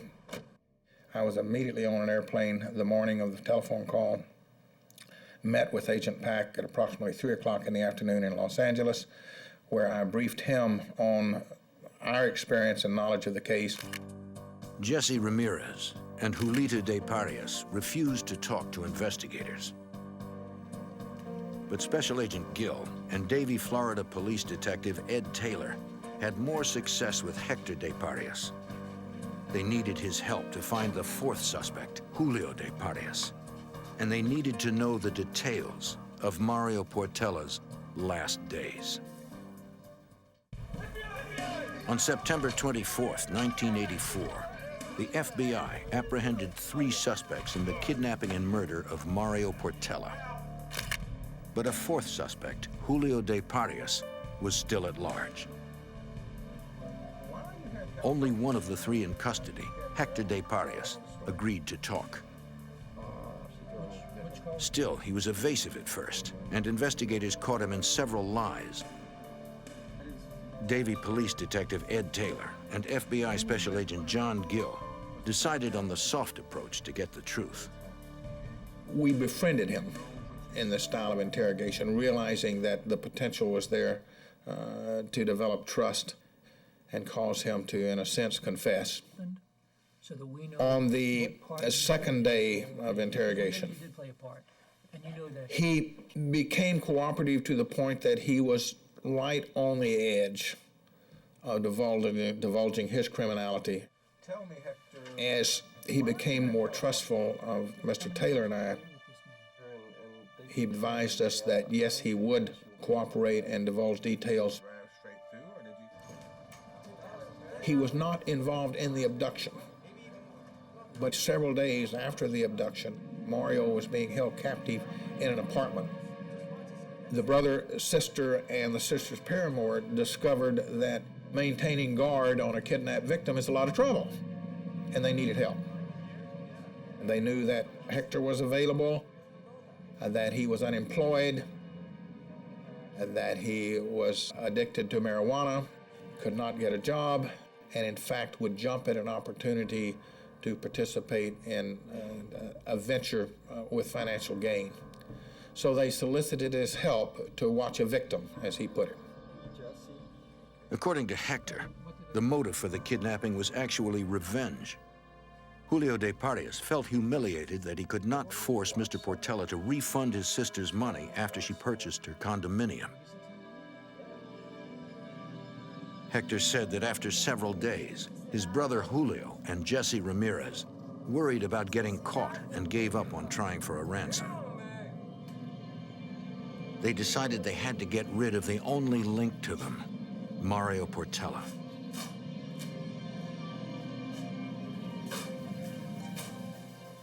So on August 17th, 1984, 10 days after the kidnapping, they decided to murder him. Jesse Ramirez began wrapping Mario Portela's head with duct tape as he pleaded for his life and prayed. As Mario struggled to breathe, Jesse beat him with a metal bar. After the murder, Julio de Parias paid Jesse Ramirez $1,000 for the job. Hector claimed to have no idea of Julio's whereabouts, but he did know where Mario was held and murdered. Hector not only was able to give us an address of an apartment complex and the building unit, Hector was even able to draw us a diagram of the interior of the apartment, where the various rooms were, furniture, where the murder had taken place. A team of agents, detectives, and forensics technicians rushed to the apartment in Miami. They secured it as a crime scene and processed it for clues. Any evidence recovered might help put Mario's killers behind bars. But seeing it brought back to investigators the disappointment of not being able to save the young man's life. Special Agent Gil Orantia was there. As we entered this apartment, we saw a roll of duct tape on the side of a nightstand. We saw a bar that we believe was used to strike Mario with. We saw blood in the apartment. We saw all of these things that sort of put this thing, for us, evidentiary-wise, together. But it was a difficult thing to look at. It was a situation where, you know, our goal was to do the right thing and get him saved, and we couldn't do it. And it was tough. It was tough for us to look at that. In addition to duct tape, investigators found pieces of adhesive medical tape in the room. They also recovered hair and fiber evidence. Everything was cataloged and sent to the FBI lab in Washington, D.C. for analysis. There, Special Agent Hal Dedman of the FBI's Trace Evidence Unit analyzed the items. My involvement in the case dealt with the comparison of hairs, textile fibers, and tape from the 4 locations: the body recovery site, the apartment where the victim was held, a car that the body was transported in, and another apartment where clothing from one of the suspects was recovered. He matched carpet fibers from those locations to samples found on the suspects and the victim. He also compared the tape wrapped around the victim's head, arms, and legs to the rolls of tape recovered at the murder scene.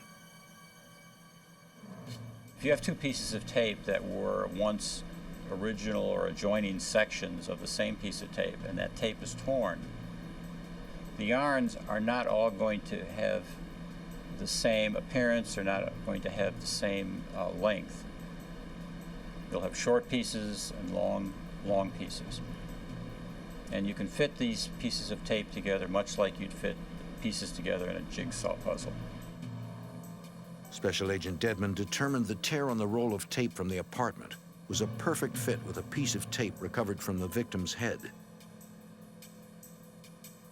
He also compared the tears on a strip of medical tape found on suspect Jesse Ramirez's shoes to those on the roll of medical tape found in the apartment and to those on a piece from the victim's body. It was another exact match. Each piece of evidence contributed, and the result was that there was a tremendously strong association between the suspects in this case and the victim. Jesse Ramirez and Julita de Parias were found guilty on kidnapping, extortion, and murder charges. Both were sentenced to life in prison. Hector de Parias pleaded guilty to the same charges and received 40 years. But the fourth suspect, Julio de Parias, was still out there. We believed that he could have fled to Latin America somewhere. So we printed up wanted flyers that you'd find in your post office, in police departments. We sent them all over the place, and we developed the same ones in Spanish, and we distributed them throughout Latin America. Almost 4 years after the kidnapping, in November of 1988, the FBI learned Costa Rican customs officials were holding a man who resembled the photo of Julio de Parias in the FBI's wanted poster. Special Agent Orantia flew to Costa Rica. The man did look like the photo, but it was his voice, the one from the ransom calls, that tipped Orantia off. I had listened to those phone calls over and over and over again, hundreds of times. I knew that voice. That voice was a part of me as much as anything's a part of me. So at the moment he opened his mouth, that was it. That was it. It cinched it. I knew it was him. The federal trial of Julio de Parias began 5 years to the day after Mario Portella's abduction. He was convicted of kidnapping, extortion, and murder, and sentenced to life. For the FBI agents who had gotten to know the victim's family, the convictions were important, but not the ending they had expected. This was a horrendous crime. For some type of justice not to come out of it would have been difficult for the community in Miami and for the family, and I'll be honest with you, for us too, the agents. So I think the idea that some type of justice occurred is paramount. That's the only thing we can cling to, all of us, that at least they were caught. The Portella family has persevered. They will never forget Mario, and they have not given up their dream. 13-year-old Amy McNeil had her whole life ahead of her. But when she was kidnapped on her way to school, her future was in peril. The first call her terrified parents made was to the FBI. They hoped that the combined experience of agents and local law enforcement would flesh out the kidnappers before they took her life.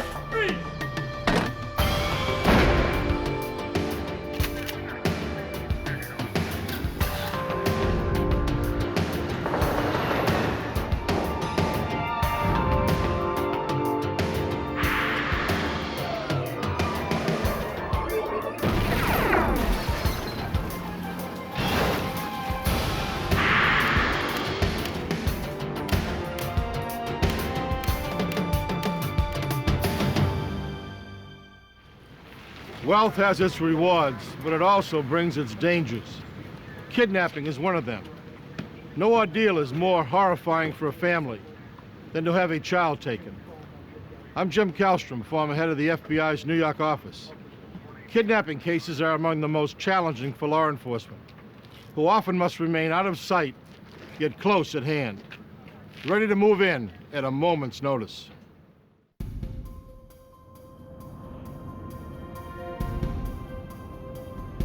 About 20 miles south of Fort Worth, Texas, lies Alvarado, a small town in rural Johnson County.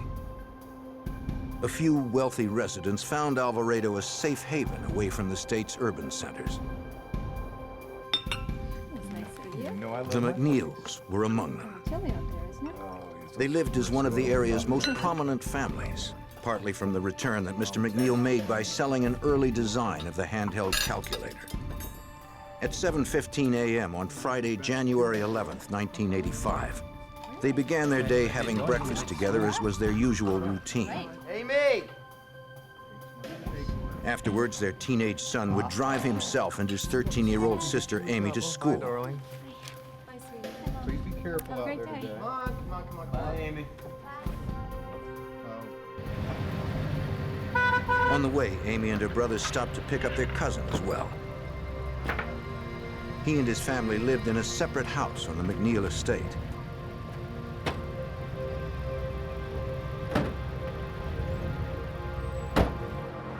At about 7:45, they were finally on their way to class.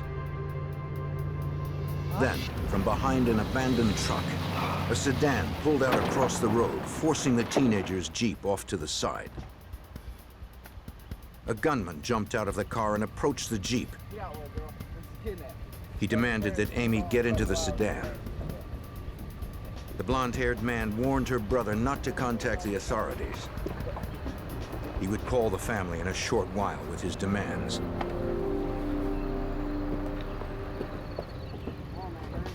Instinctively, the teenager started to get out to help his sister. Leave and go home, boy! But the kidnappers threatened to kill him and his sister if he tried to follow them. As they raced off with the 13-year-old, the teenagers couldn't make out the license plate. In a matter of seconds, the girl was gone.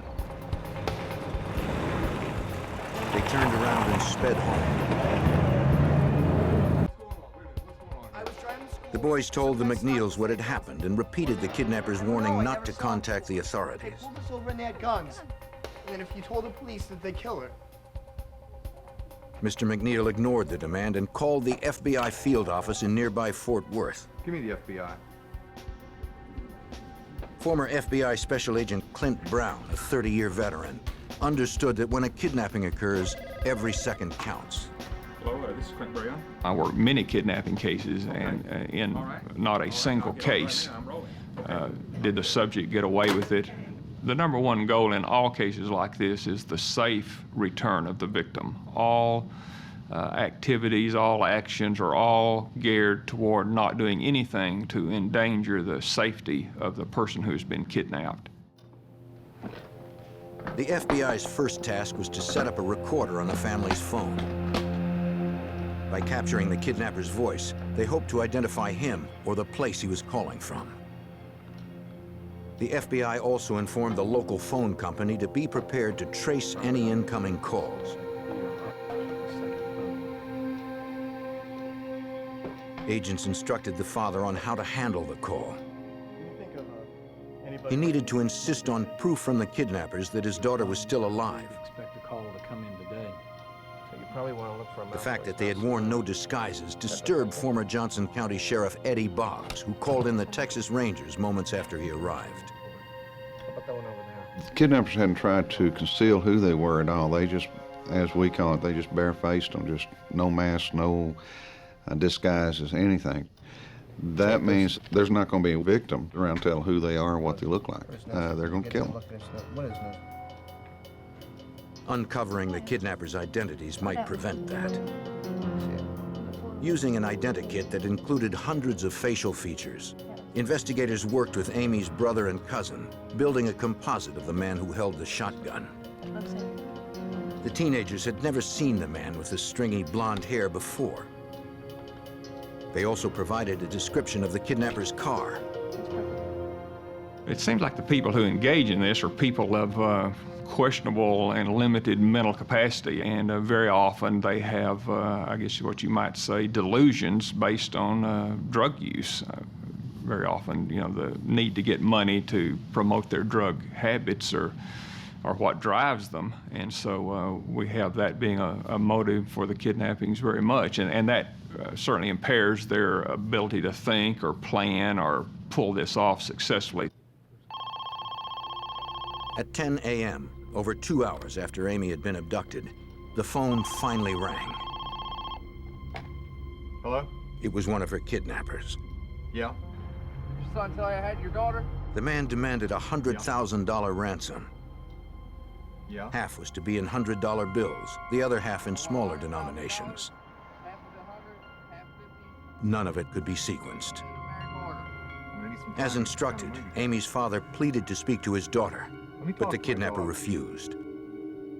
Her captor insisted Amy was still alive and that her father could speak to her. When the man called back to say where to drop the ransom, he added that if the family called the FBI, they would never see Amy again.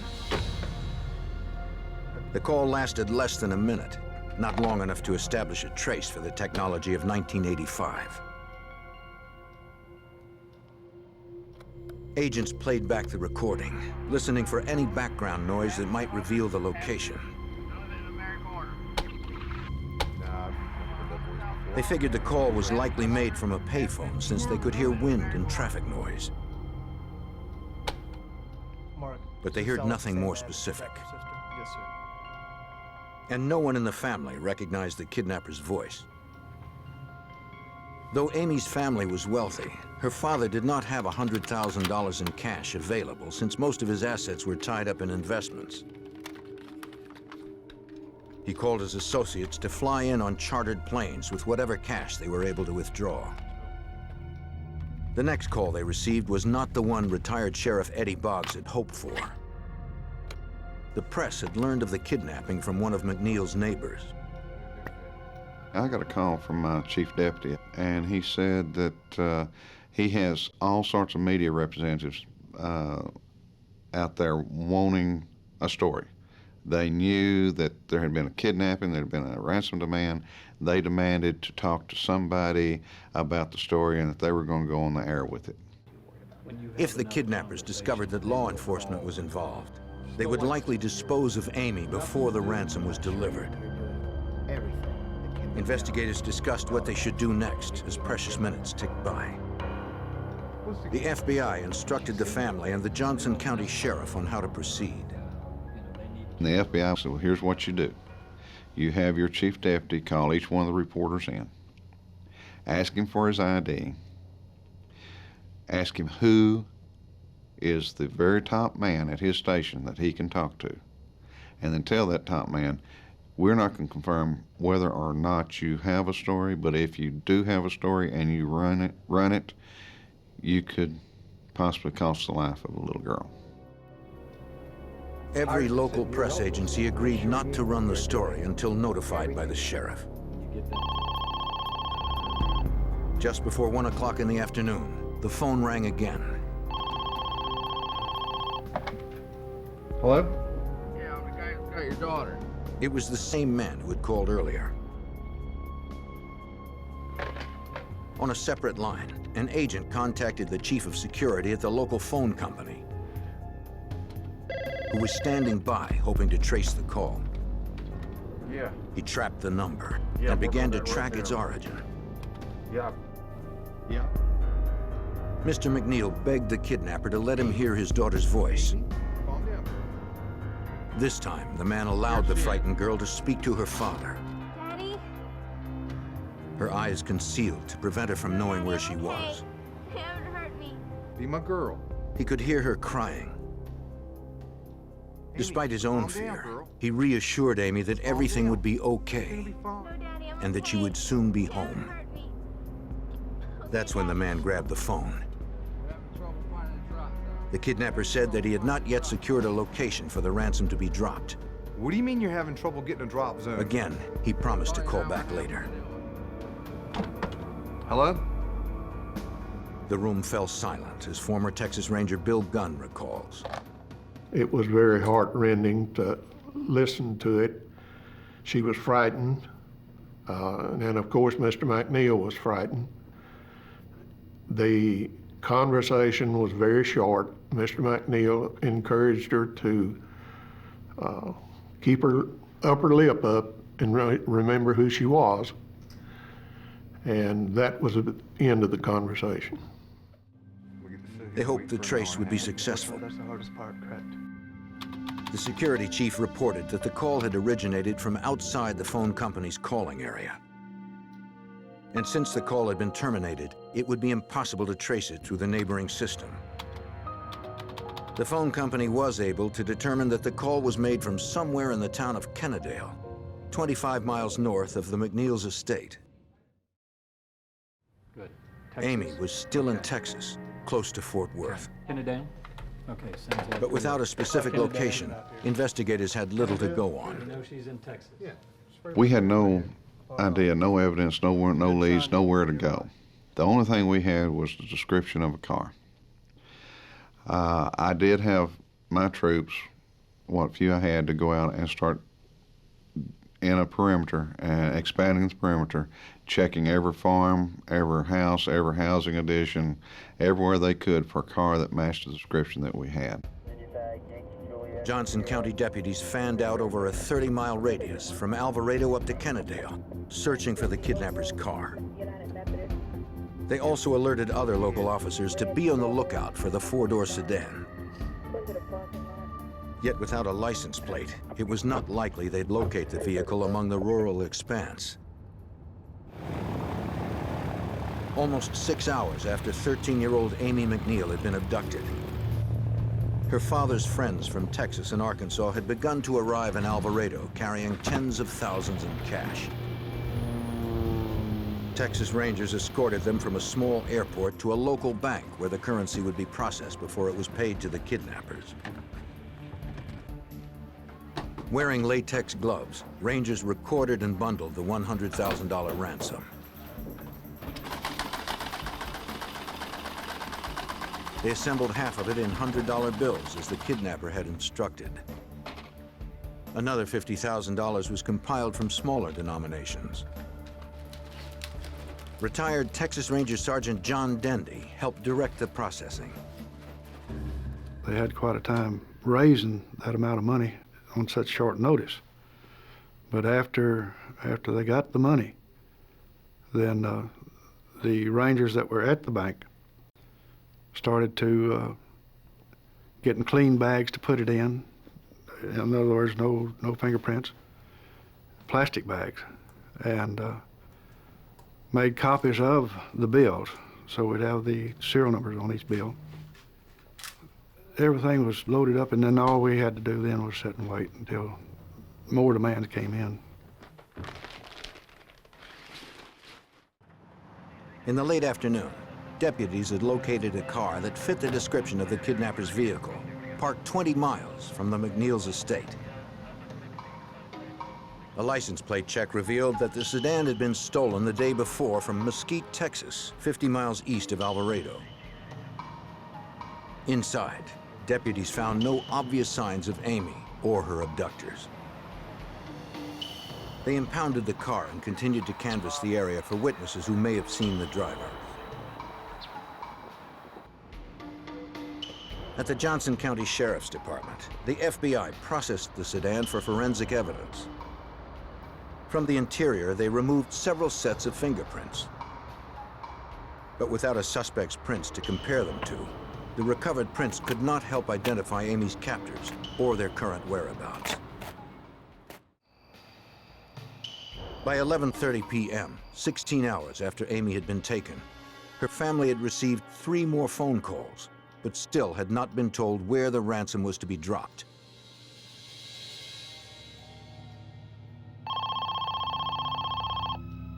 They hoped this would be the call that could secure Amy's release. Hello? It was the same man who had called earlier. Yeah? Once again, the phone company initiated a trace. Yeah, I'm working on it right now.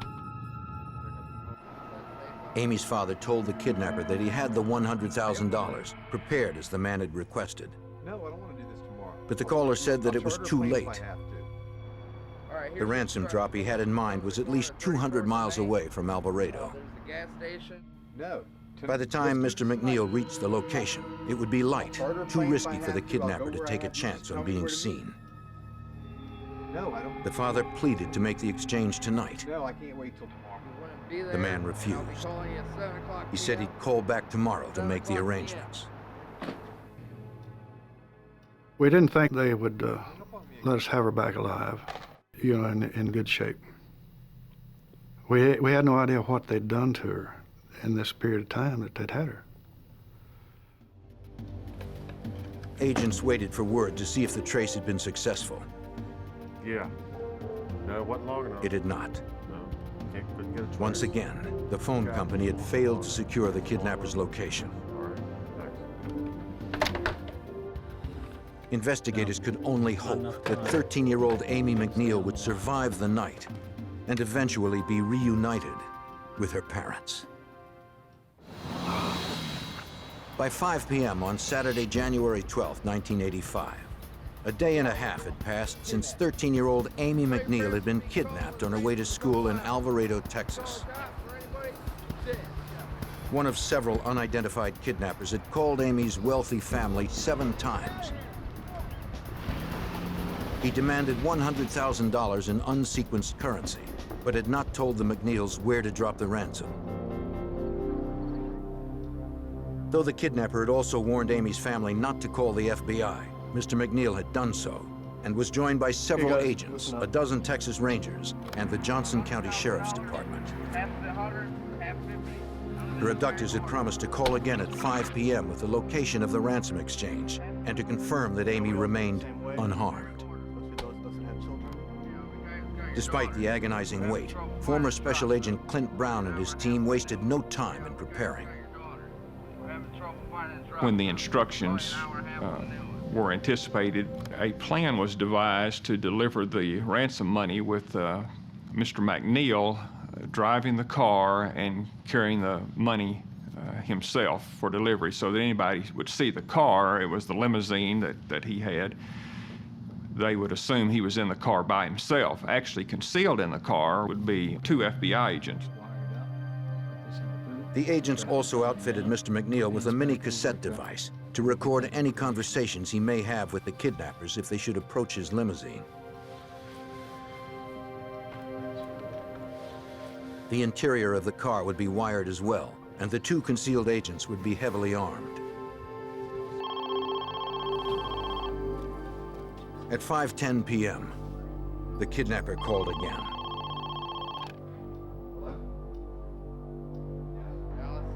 He told Mr. McNeil to drive 40 miles alone in his limousine from Alvarado on Interstate 30 to East Dallas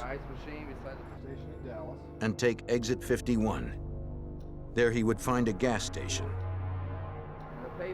The father was to be there by 7 p.m. in order to receive further instructions on the payphone by the vending machine. Mr. McNeil spoke to Amy briefly before her abductor disconnected. She was scared, but unharmed. The call was too brief to be traced. As planned, a contingent of FBI, Texas Rangers, and Johnson County personnel would follow McNeil's car at a distance. The team would be fully equipped, as retired Texas Ranger Bill Gunn remembers. We got all of the assets available, tracking devices, aircraft. We had a tracking device on Mr. McNeil's car so that if we lost contact with it on the ground, both aircraft could receive it. Amy's father promised his wife that he wouldn't come home without their daughter. He was fitted with body armor and provided with a sidearm in the event the kidnappers attacked him. The 2 agents with him would be armed with shotguns and semi-automatic pistols. They checked their radios to make sure they could be heard by the follow team. You guys okay back there? Check 1, check 2. Retired FBI Special Agent Rod Kicklighter was assigned to ride in the limousine and advise the concerned father. I recall one of our main instructions to him was not to let himself be taken hostage. And we talked through that quite a bit. He was to deliver the money, and we would then take over, try to effect the arrest, but he was in no way to get involved himself. McNeil got the go-ahead to leave for the gas station in East Dallas, 40 miles away.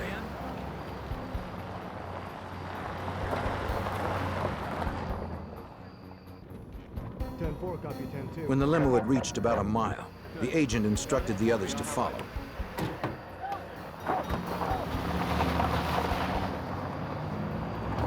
Since the kidnapper had provided a specific route to the Dallas gas station, former Ranger Sergeant John Dendy and the others feared that the kidnappers could be surveilling the limousine as it traveled. We had no idea where they would be, who they were, what they were in, or anything about them. And in order for them not to become suspicious of any of us, we kept a good distance behind the car. As the stretch crossed county lines, the Rangers radioed ahead to local authorities. They informed traffic patrols not to stop the speeding unmarked cars and provided license plates for their vehicles.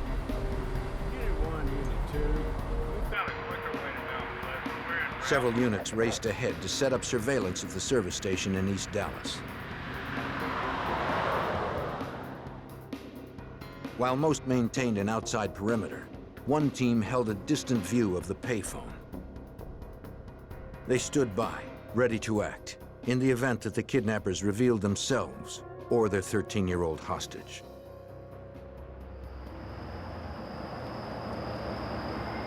Agents reported that the limousine had just reached exit 51.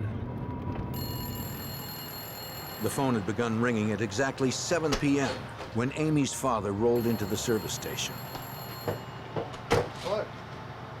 Okay, hold on. It was the 8th call he had received from his daughter's kidnappers over the past 34 hours. The man did not give the father the news he had hoped for. He told Mr. McNeil to take Interstate 20 east to Tyler, Texas, almost 100 miles from Dallas. At the US 69 exit, he would find another gas station, where he'd receive another call at 9:20 on the payphone outside. For retired Special Agent Clint Brown, it was difficult to predict what Amy's abductors might be planning. We could tell the kidnappers were not very well organized. They seemed somewhat ill at ease, confused. Some of their plans seemed to change. They didn't seem to have a clear idea of where the money was to be delivered, and so they even appeared to be stalling at times, trying to formulate a workable plan that they thought they could use. So it did not appear that they had thought this out very well at all. At the second gas station in Tyler, Amy's father was directed to drive to a third one in Longview, 40 miles further east, by 11 p.m. From there, he was ordered to drive 60 more miles north to a fourth gas station in Mount Pleasant, Texas. Precisely at midnight, he'd receive another call at the payphone outside. By now, investigators had covered over 180 miles, traveling for well over 5.5 hours. They hadn't anticipated the long trip, and 2 surveillance aircraft were forced to turn back to refuel in Dallas. Despite their frustrations, the team was determined to outlast the kidnappers. We had no idea what they were going to do next. They just kept running us over East Texas. We saw a large portion of East Texas, and we didn't know when it was going to stop. But we knew that we were there for the duration. But the situation was only getting worse. About halfway to the Mount Pleasant gas station, the limousine began losing power. After racing at speeds in excess of 100 miles an hour for extended periods, the engine simply quit. Agent Kicklighter feared that the mechanical problem would jeopardize any chance they may have still had to rescue the 13-year-old. We're all getting a little tense and excited and worried that we're not going to get to the drop site and that we're not going to be able to get Amy back. Dozens of miles away, at the gas station in Mount Pleasant, 2 camouflaged Texas Ranger snipers had been deployed to surveil the payphone. At midnight, it began to ring. Mr. McNeil was the only one who could answer. But he missed the call.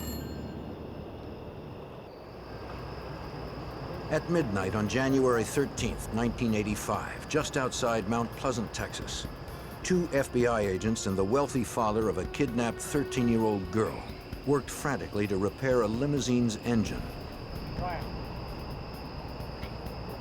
Mr. McNeil's limousine was the car his daughter's kidnappers expected him to be driving alone to a Mount Pleasant gas station payphone by midnight. As Mr. McNeil tried to restart his car, 2 camouflaged Texas Ranger snipers, deployed to surveil the gas station, watched helplessly as the phone began ringing. Mr. McNeil was the only one who could answer, but he missed the call for the final location of the $100,000 ransom exchange.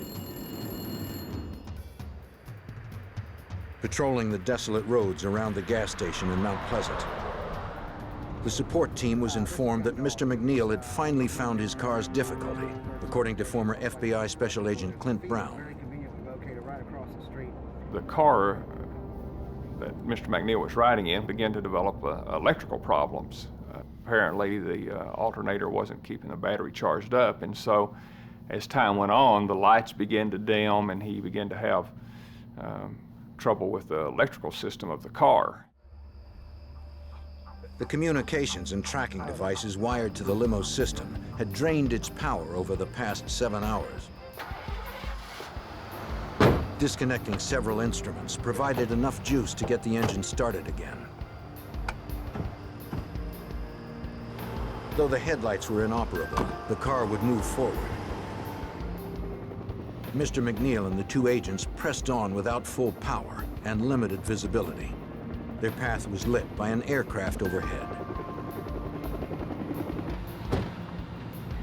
The remaining FBI agents, Texas Rangers, and Johnson County personnel gathered at a separate filling station a short distance from where the kidnappers had planned to call. They debated what to do next, since Mr. McNeil had missed the midnight appointment, and they had no way of contacting the kidnappers. With few options, investigators decided to send the limousine to the Mount Pleasant gas station late, figuring that the kidnappers would probably call again. We were pretty well counting on the fact that they were going to show up or call, that they were desperate for the money. We reassured them we had the money, and we certainly reassured them we wanted Amy back. So we thought that they would stay connected to follow through with a payoff site. At approximately 1 a.m., Mr. McNeil and the FBI agents arrived at the Mount Pleasant gas station in the troubled limousine. Almost 8 hours and 200 miles after they had first departed Alvarado, the limousine's engine gave out for good. The vehicle wasn't going anywhere without major repair.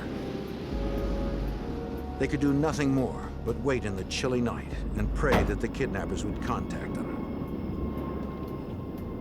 Due to the fact that we had to drive very slowly in the limousine, we were late getting to the drop site, approximately an hour.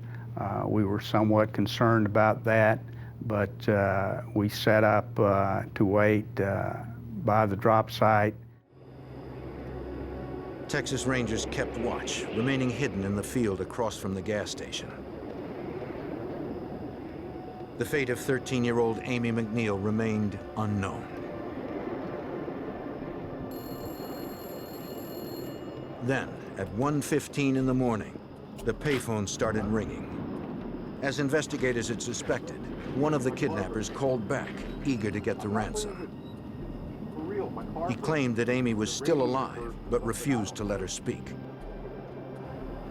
Worst still, former Texas Ranger Bill Gunn and his team learned that the assailants had likely spotted the heavy presence of law enforcement on the desolate roads. They started out telling him that he had brought the police with him, and They were very unhappy with that. So they finally told him to bring the money to a motel in Mount Pleasant. And at that time, he informed the man, the kidnapper, that he could not move the vehicle again. It was dead. And the man told him on the phone then, they said, well, we're coming after the money. And we've got plenty of guns, and there better not be any police officers around. The father remained resolute, despite his fear of what the kidnappers may have already done to his daughter. He grabbed the ransom bag and stood outside so his daughter's captors could see him as they approached. Agents hidden in the limousine readied themselves for an armed confrontation. Retired Special Agent Kicklighter realized a mistake now could cost lives. The exchange of a ransom during a kidnapping is always one of the most critical elements of the investigation. In this case, you don't want someone else to be hurt or taken hostage and be another victim of a kidnapping. Hours passed in the cold January night. The Rangers stayed alert, protecting against an ambush. On the road circling the gas station, investigators saw no sign of vehicles approaching the ransom drop. See anything out here? By 3 in the morning, 2 hours after the kidnappers had called, it looked as if they weren't going to show. The Texas Rangers, Johnson County deputies, and the FBI considered what their next move should be. It was decided that they were not going to come, and so the whole surveillance and monitoring situation was called off in anticipation we're going to have to start again the next day on Sunday. Agents in the limo received word of the decision to regroup until daybreak. Mr. McNeil insisted they stay. But investigators convinced him that at present, there was nothing more they could do for his daughter. Money, if nothing else, right? Mr. McNeil was upset that yet another night was going to pass without a resolution to getting his daughter back. He had done everything that they had told him to do, so there was a great deal of disappointment. A car came by to pick up McNeil and the agents.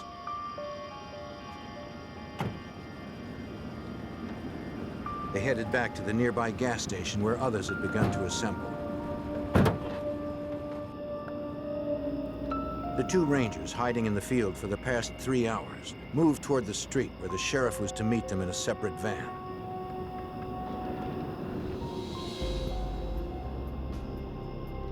As they approached, an unidentified vehicle cruised by their position. It was filled with a group of men and a young girl who headed towards the interstate. Buick southbound. The Rangers called for units. Need somebody to pick them up. As they watched those believed to be the kidnappers speed off into the cold Texas night. At 3:45 a.m. on January 13th, 1985, 2 Texas Rangers believed they had spotted the kidnappers of 13-year-old Amy McNeil racing away from the ransom drop point in Mount Pleasant, Texas. Copy me, command post, copy. They alerted all available units in the area. En route to collect the Rangers, the Johnson County Sheriff heard their call and saw the suspicious vehicle on the highway. He gave chase, but the sedan easily pulled away from the lumbering van that former Sheriff Eddie Boggs was driving. My van being as slow as it was, they outran me like I was standing still. There wasn't any way I could keep up even within sight of what was going on, because that chase was going over 100 miles an hour. It was unbelievable. Despite his best efforts, the sheriff lost the car and returned to the makeshift command post to provide a detailed account. Amy's life was now in even greater jeopardy since there was no question the kidnappers knew law enforcement was in the area. Then a call came in from their remaining aircraft. The pilot had spotted the vehicle, and investigators still on the road had resumed the chase. Former Texas Ranger Bill Gunn recalls that the suspects were speeding west on Interstate 30. But at that time, the rest of us had gotten involved, and we were in pursuit of the vehicle. And we continued at a high-speed chase down Interstate 30, which would have been a direction going toward Dallas, and to a small community in another county. 10 minutes later, Texas Rangers, sheriff deputies, and the FBI fell into line. The suspects refused to slow down. As the lead ranger began to close in, he was fired upon. A shotgun and pistol pelted his car with rounds. As he prepared to return fire, he glimpsed two girls in the back seat. One was young Amy McNeil, who they were forcing into the back window.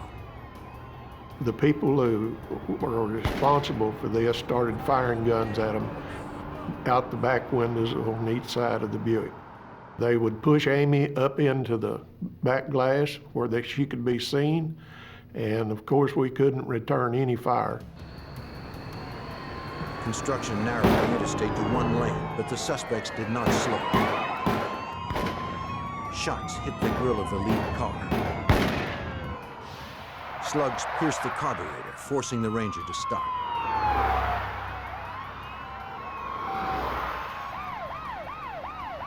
The chase continued at high speeds through 3 Texas counties before the suspects exited into the small town of Saltillo, Texas. Dispatch, looks like we're slowing down. Unexpectedly, at about 4 a.m., they stopped on the front lawn of a home and several fled on foot. They opened fire on investigators. 2 gunmen barricaded themselves behind a van parked in the driveway, while a third disappeared behind the house. None of the officers on the scene were wearing body armor. When I first got out of the car, I could see this man standing in front of the van. Now, this is Sunday morning at 4 o'clock, and no moon as far as I can remember. And every time he'd pull off around with that 12 gauge, he'd line up the world. Investigators took cover behind their vehicles and pinned the gunman down. The suspect's abandoned car was in the direct line of fire. Amy was trapped inside without any means of escape. One assailant attempted to break into the home of an elderly resident. She took cover, not knowing what was happening a few feet from where she had slept.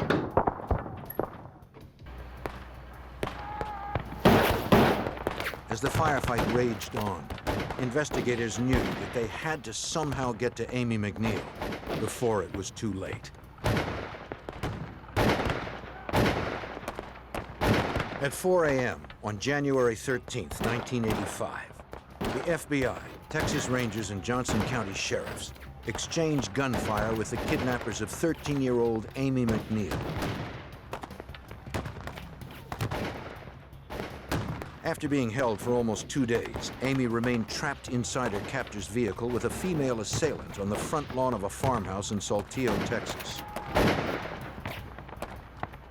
Ranger Sergeant John Dendy was one of several who braved the hail of bullets. I could see one of them behind the front wheel of the car, and that's what I was mainly shooting at. I didn't have any other place to go. And the only thing I knew to do is shut them down. And the only way I'm going to do that is to hit one of them. Several miles away in another vehicle, Amy's wealthy father was accompanied by the Johnson County Sheriff and an FBI agent on their way to the scene. They could do nothing more but hope and pray that the 13-year-old would survive the battle. Oakley here, go ahead. As the shooting continued, a Johnson County Sheriff's deputy moved towards the suspect's car, as Ranger Bill Gunn recalls. One deputy sheriff ran from the vehicle that he arrived in over to the kidnapper's vehicle, and she asked him if he was a police officer, and he said, "Yes, ma'am," and she just really grabbed hold of him then and hung on. The deputy handed the frightened girl to a ranger who took her out of harm's way. They ran back to the road where more backup arrived. After 44 hours in captivity, 13-year-old Amy McNeil was finally safe. The ranger needed to contact the other investigators and to tell her father the good news. Retired FBI Special Agent Rod Kicklighter was in the vehicle as the ranger's call came through. It seemed like hours before we finally got the confirmation that Amy was safe. I recall Mr. McNeil beating me about the head and shoulders about Amy being safe and they've got her, and he was ecstatic, as were we all. Hold your fire! Hold your fire! While Amy was headed to meet her father, the shooting had subsided. The gunmen had both been wounded. Investigators held their weapons on them, not sure if the suspect still had ammunition. Then, out of the shadows, a third gunman emerged. Freeze! Get out! Get on your knees! Get on your knees! Stop the weapon! Realizing that escape was impossible, he surrendered. From inside the kidnapper's car, investigators cuffed the female suspect and a fourth man who had remained there during the shootout. Rangers confirmed with Amy that all the kidnappers were now in custody. On a deserted highway a mile away, Amy ran towards the waiting van that held Mr. McNeil. Dad! Dad! Former Special Agent Clint Brown watched the reunion between father and daughter.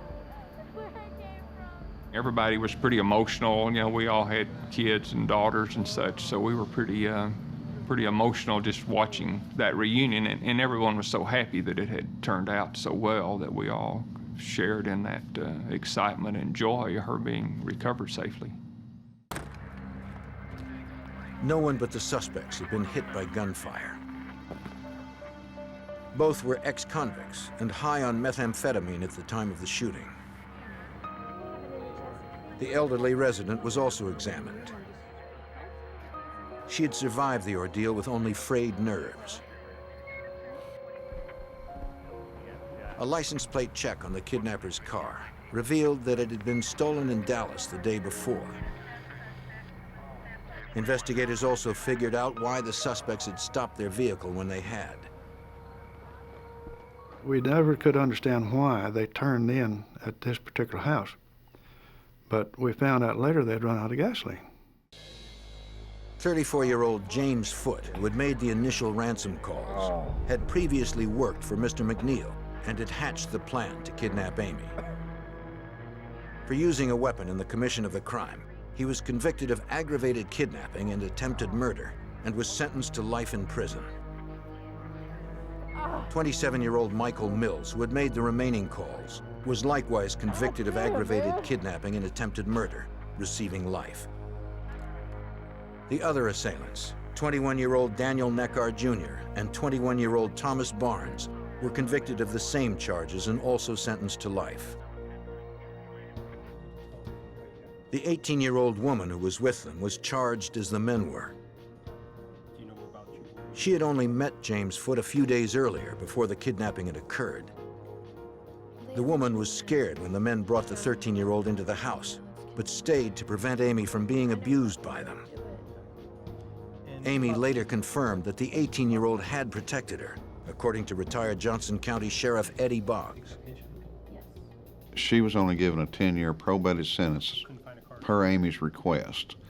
The female accomplice really didn't know what she was getting into at the time whenever she joined them, because they had already been using dope for several days steady before she got involved in it. And it was just she got involved in something she couldn't get out of. 6 months later, on July 4th, 1985, Foote was transferred from the state penitentiary to the Johnson County Jail to face additional charges. Authorities had traced the weapons he used in the kidnapping to the armed home invasion of a Dallas man. Foote was also indicted in Arlington, where he had attempted to kidnap the child of a wealthy developer days before he took Amy. Outside, in the blistering Texas summer, the prison guard agreed to retrieve a water hose to cool down the inmates. When he left, Foote climbed over the 8-foot fence. He made it under the barbed wire. Seconds later, the kidnapper disappeared into the nearby woods. That evening, the Johnson County Sheriff faced the difficult task of informing Mr. McNeil that his daughter's kidnapper had escaped, to where no one knew. Deputies would be stationed outside the McNeil home as long as Foote remained at large, fearing that the convict might seek vengeance on the family. Mr. McNeil immediately offered a reward for any information leading to Foote's recapture. A few days later, a call came in to Sheriff Boggs that seemed promising. James Foote had a cousin that lived up close to Paris, Texas, that called in and said that he knew where he was and had been in contact with him. And that cousin also had some criminal charges pending on him and was willing to make a deal. Okay, guys, we're going to be entering. Foote had been hiding in the cousin's Paris, Texas home, 170 miles northwest of the prison. Gain access to the property. Johnson County deputies prepared for the assault of the single-story dwelling. Here. This is your living room area. They readied themselves for another armed confrontation. As promised, the cousin made certain that Foote was inside at home for the arrest to take place. Deputy Sheriff, freeze! Get your hands up and see your This hands. time, there would be no shootout. Sheriff deputies captured Foote without incident. He was returned to prison, where Foote will spend the rest of his life. At the state capitol in Austin, Texas, retired Ranger Sergeant John Dendy was among those who received commendation in recognition for the successful conclusion to the case. Going to Austin, talking to the governor, getting a commendation. The fact that I knew that I had had something to do with saving this beautiful little girl's life was worth more than anything else they could do. That made everything worthwhile. All the 36 years that I spent in law enforcement, that was the top. Because law enforcement responded quickly and did not relent, Amy McNeil was reunited with her family and friends, thankful for the determined officers and agents who answered the call.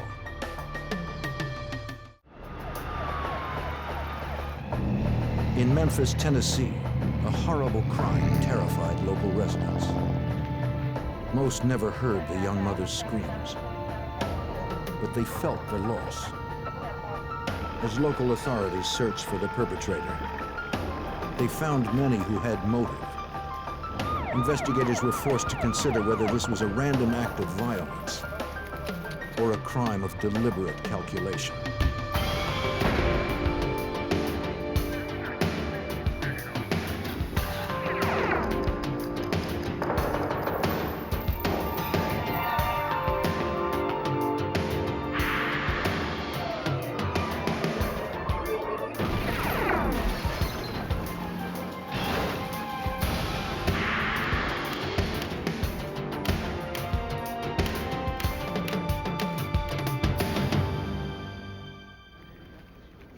When a wealthy young woman was abducted in front of her in-laws' home, the police had no shortage of suspects.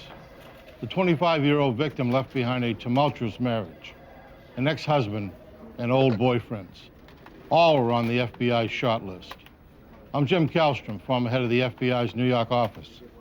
As suspects are interviewed, the case grew no clearer. To find the woman and her abductor, investigators would have to first determine the motive.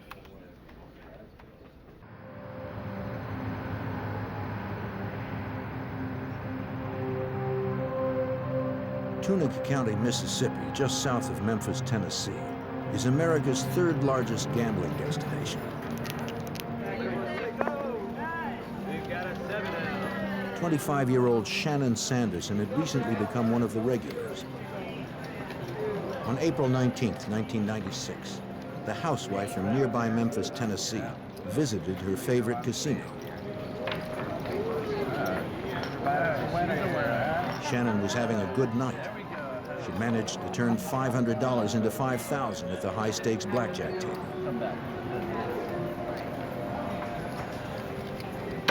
At 3:30 a.m., she cashed out and headed home. Sure. Can I have security? Security. When players win big, most casinos provide a security escort to protect customers from theft. This casino was no exception. Upon Shannon's request, a guard followed her to the parking area. Oh, it was great. It was an hour's drive to Shannon's home in Memphis through secluded roads. She knew the route well. She loved to win, but could afford to lose. Less than a year earlier, she'd married her boss, a multi-millionaire who was 33 years her senior.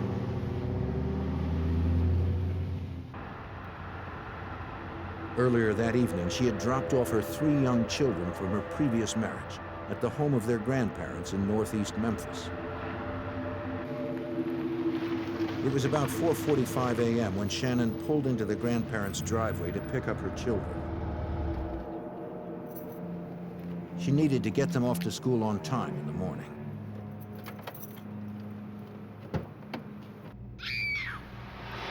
Did you hear that? Inside the house, Shannon's former in-laws were awakened by a piercing scream. Her former father-in-law rushed to the window to see Shannon struggling with someone in a baseball cap. He raced to assist her. Neighbors also heard the commotion and witnessed the crime. Within seconds, the mother of 3 had been abducted less than 50 feet from the front door.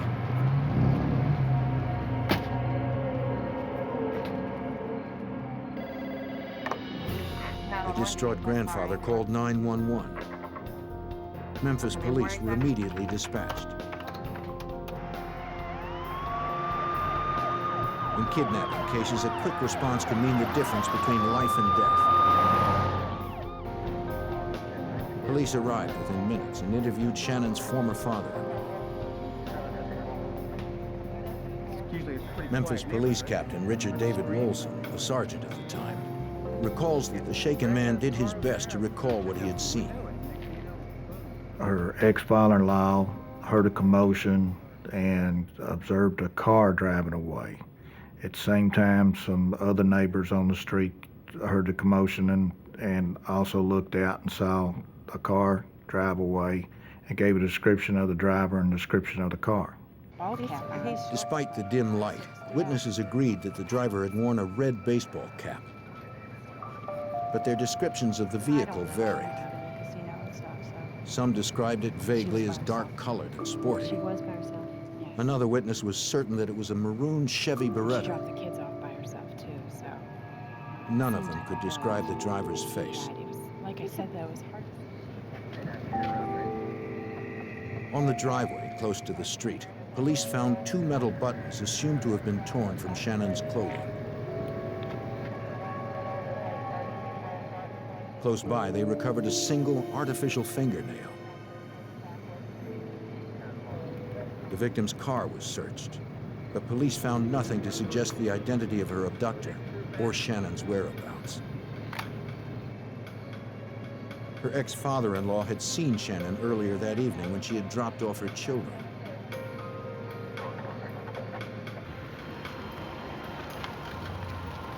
He and his wife had agreed to babysit their grandchildren while Shannon celebrated her new husband's birthday at the casino. You guys, what's going on? Man, it's good to see you. Their former daughter-in-law had divorced their son less than a year before.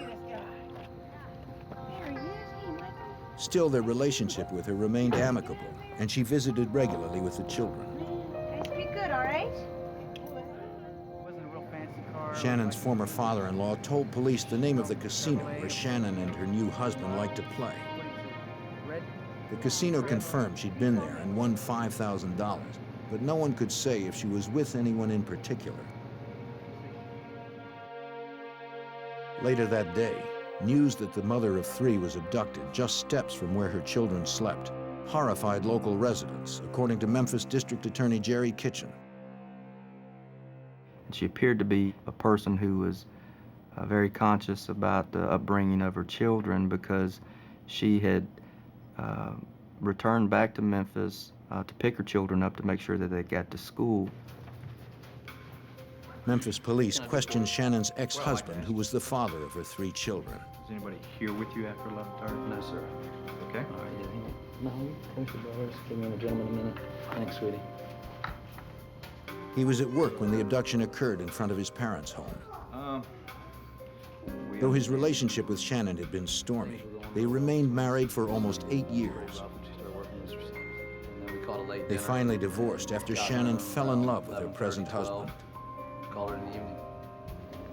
Memphis police were reluctant to eliminate him as a suspect so early in the investigation, though Shannon's ex-husband's alibi was solid.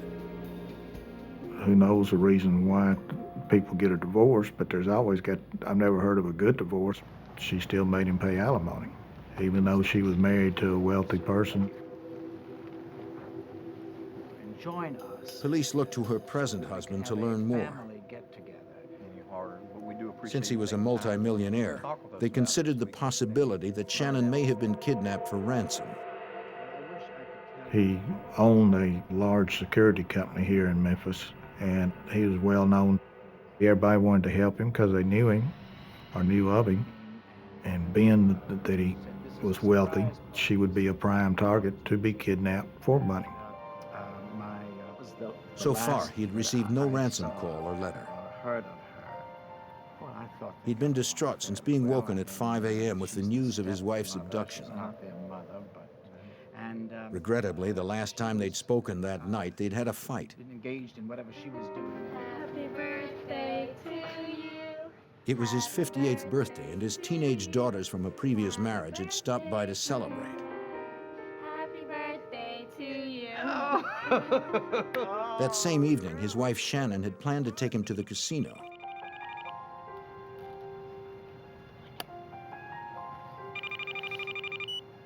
Hello? Hi, sweetie. After dropping off her children, she called to say that she was on the way to pick him up. He told her he wasn't ready. His daughters were there, and he wanted to spend more time with them before going out. No. Shannon became angry. According to her husband, she felt he was putting his children ahead of their plans. He told her he could be ready in a half hour, but she hung up on him. Hello? He expected that she'd cool down and pick him up. But when he tried to call later, she did not answer. She and I are just Sit down. I guess there's just such a difference in our age. Police asked if he knew anyone who might want to harm Shannon. The last thing she said to me was something. The husband mentioned an ex-boyfriend against whom Shannon had filed charges of harassment a year earlier.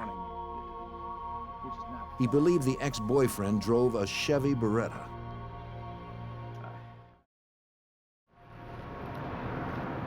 At headquarters, police checked with DMV, but found no records that her ex-boyfriend or any of his family owned a Beretta. A criminal background check did confirm that a judge had ordered her ex-lover to have no contact with Shannon over the past year. Investigators went to question Shannon's ex-boyfriend, but he was not at home, nor had he shown up for work.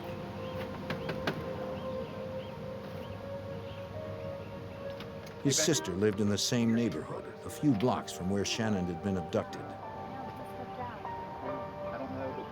She reported that she had seen a suspicious car drive past her house on the night of the crime. No, we haven't heard anything yet. She was out on the porch around the time of the abduction when a maroon Chevy Beretta sped by, heading out of the neighborhood. She said she didn't recognize the driver at first. Did you have to notice? But when she saw a photo of Shannon's wealthy husband in a news report, she was sure it was him. Though Memphis police had first considered the possibility that Shannon had been abducted for ransom, they now began to consider another possibility.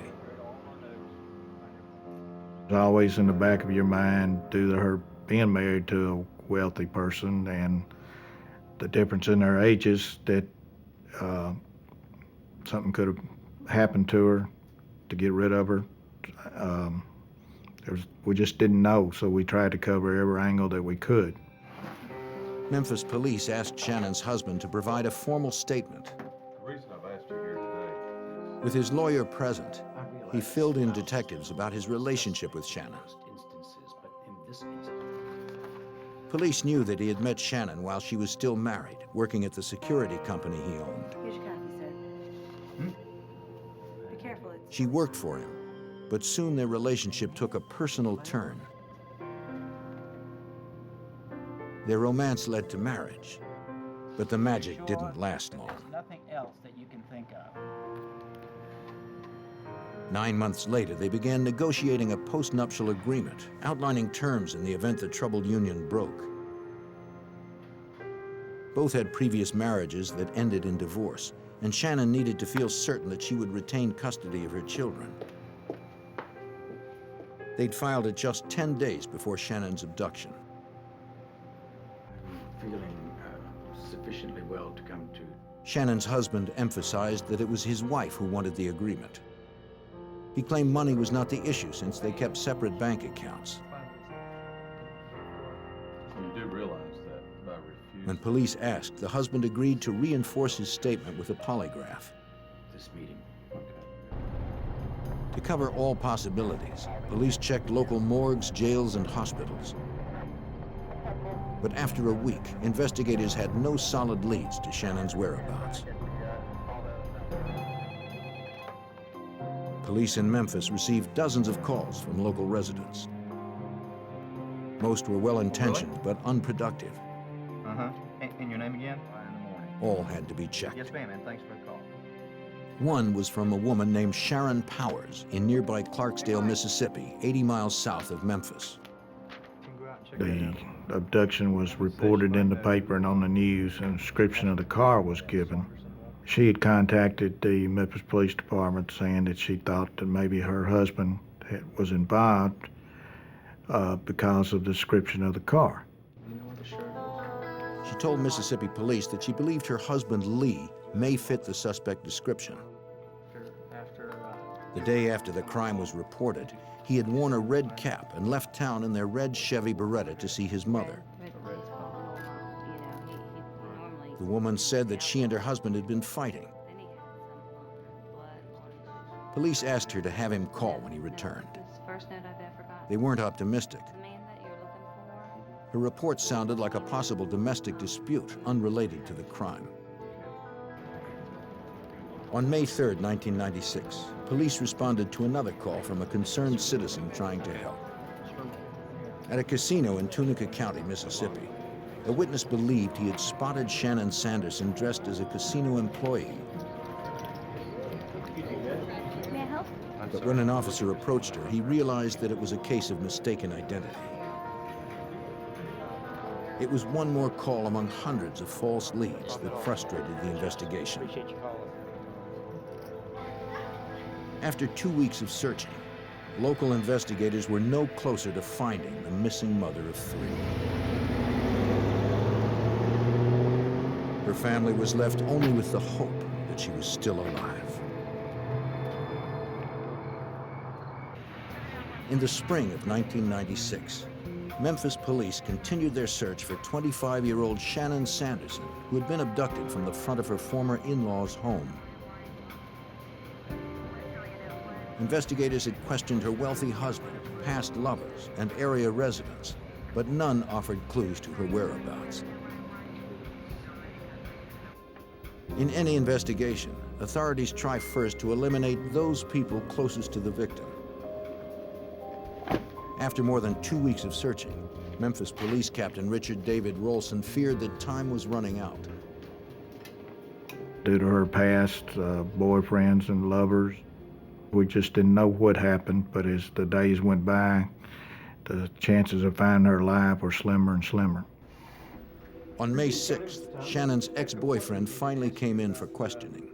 Friend of yours? No. He had only recently completed his year-long probation of harassment charges against Shannon. He claimed to be asleep in his mother's house at the time of her abduction.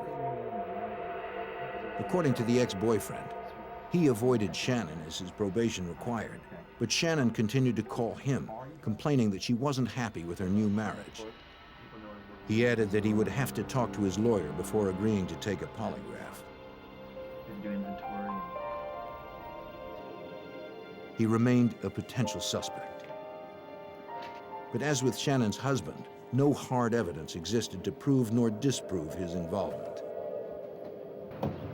Then, on May 9th, 1996, 40 miles south from where Shannon had been abducted, sheriffs in DeSoto County, Mississippi were called to a rural plot of land in the town of Eudora.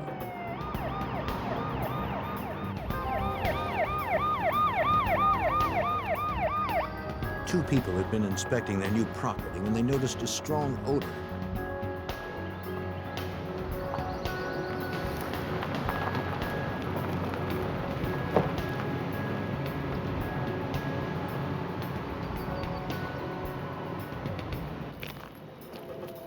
Then they discovered a woman's decomposing body. The DeSoto County crime scene technicians set up a grid around the immediate area. Item. They conducted a line search, looking for anything that might be a clue. Go. They labeled and recorded every item they came across as they drew closer to the body. 15 feet away, they found a woman's high-heeled shoe. Go.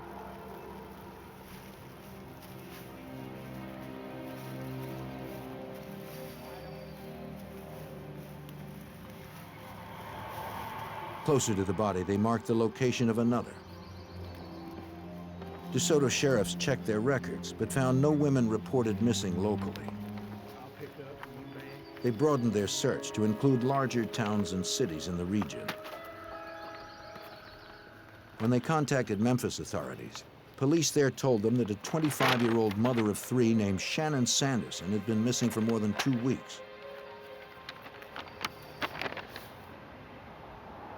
DeSoto deputies learned that she was blonde, approximately 5'5", 130 pounds, had a small tattoo, and was last seen wearing a dress, high heels, a jacket with metal buttons, and pink artificial fingernails.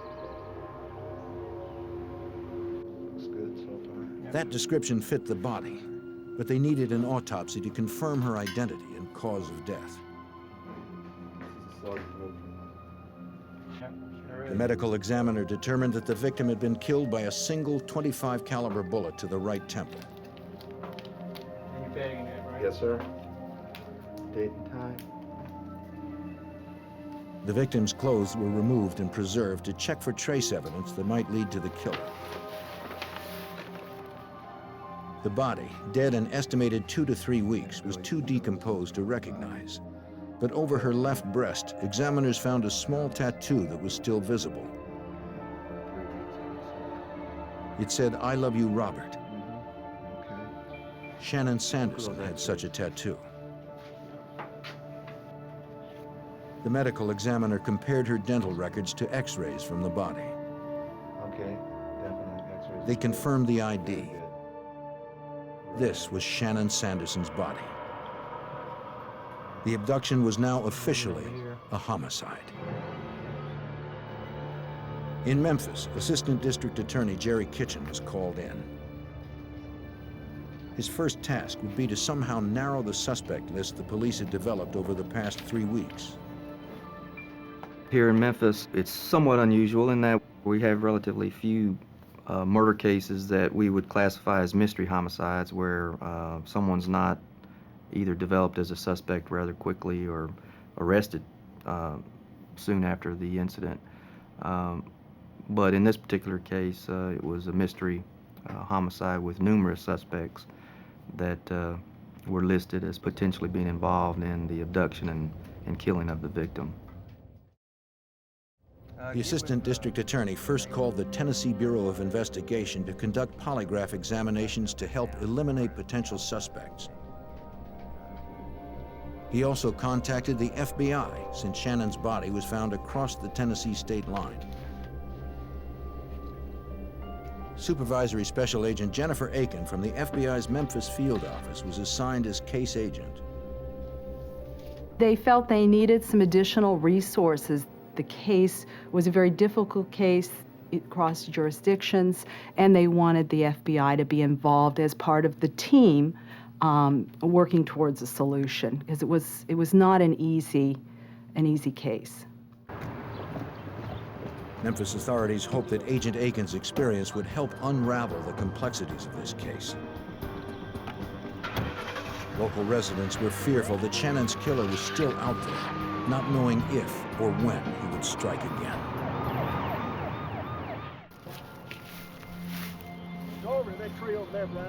In the spring of 1996, the body of 25-year-old Shannon Sanderson, a mother of 3, was found in Eudora, Mississippi, 40 miles from her Memphis, Tennessee home. The FBI, together with state and local investigators, needed to shorten the lengthy suspect list that included Shannon's husband and past lovers. Assistant District Attorney Jerry Kitchen hoped polygraph examinations could help focus their search. This investigation was difficult in that there were a lot of suspects in this particular case. Throughout the victim's life, she had, of course, been divorced. And naturally, in any type of murder case, you do focus in and you do look at relatives or acquaintances or husbands, any type of relationship that the victim may have been involved in that could lead back to some type of dispute or domestic violence. Tennessee state authorities tested several of Shannon's ex-lovers. They asked them their whereabouts on the night of the abduction. They asked directly if they had abducted or killed Shannon.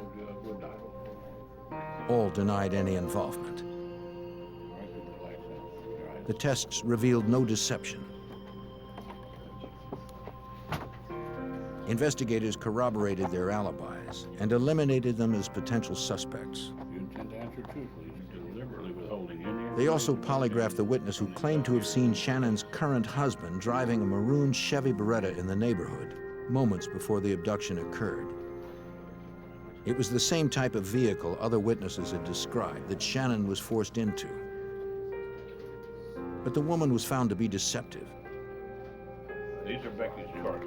Her test. Though police now believed her claim was false, that she had seen Shannon's husband driving the getaway vehicle, they also knew that Shannon's brief marriage with her wealthy husband had been rocky.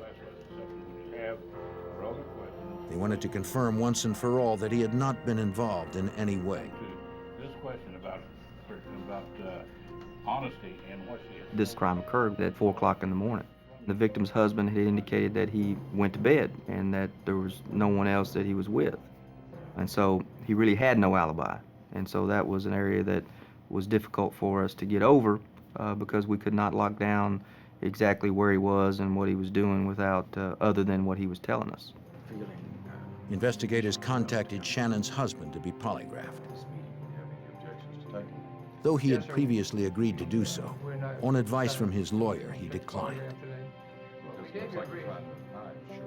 Heart medication that he was taking may have induced a false reading, according to his lawyer. Are you feeling?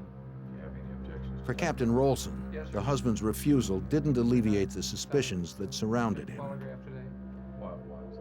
You couldn't understand, if he didn't have anything to do with it, why he wouldn't be wanting to cooperate.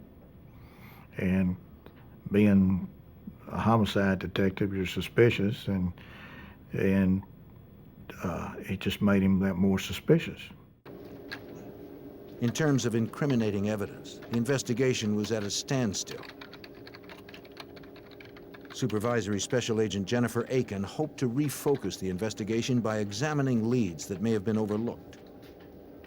We have to look at all of the possibilities, and that's, part of the battle in the beginning is not to get too far down the road in speculating about what kind of guy this could be, and what, what his relationship or non-relationship would be to the victim. What we did then is identify what other possibilities do we still need to explore.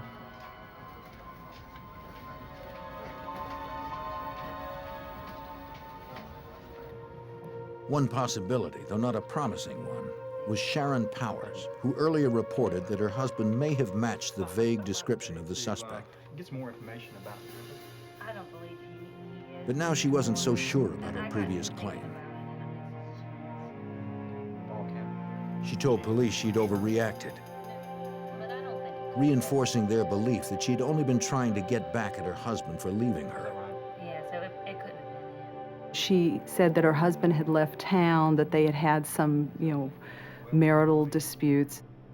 They felt that perhaps this report was really just sort of sour grapes and that she was trying to get her husband, maybe estranged husband, into trouble of some kind. And so they really just simply did not know how much weight to give this rather conflicting and kind of half-hearted story that she was telling. Though her husband wasn't a serious suspect, police wanted to talk with him. A bulletin for Gerald Lee Powers was issued that he was wanted for questioning in Tennessee. FBI agents and Tennessee investigators met to review the casino surveillance tape of the blackjack table where Shannon had won the now missing $5,000. Her growing pile of chips would certainly make her an attractive target. They viewed the tape to see if a stalker could be seen. But if that was the killer's intention, Agent Aiken questioned why he would wait so long to make his move. Clearly, she had been winning for a while. She was there late at night. There were a number of factors that made her visit to that casino rather high risk. And yet we had this abduction occurring almost an hour to an hour and a half after she left that environment. So first we had to determine, did it have anything or nothing to do with her visit to that casino? The tape showed Shannon, but was inadequate to reveal whether she was being stalked. Investigators were no closer to finding the truth. As they contemplated what to do next, the investigation veered in an unexpected direction. On May 22, 1996, near Hebronville, Texas, 750 miles from where Shannon was seen forced into a car described as a Chevy Beretta, a vehicle fitting that description erratically swerved away from a border checkpoint. The vehicle had Mississippi plates. One of the patrol guards raced after it, believing the driver to be a potential border jumper or smuggler.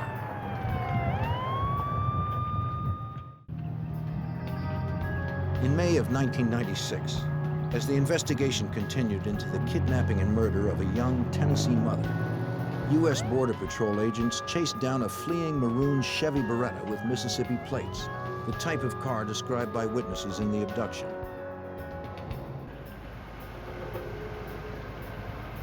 Caught at a dead end, the suspect resisted. Drop it! Drop the knife! Up against the car! Up against the car! Then backed down when confronted by the agent's gun. Give me the other hand. Give me the other hand.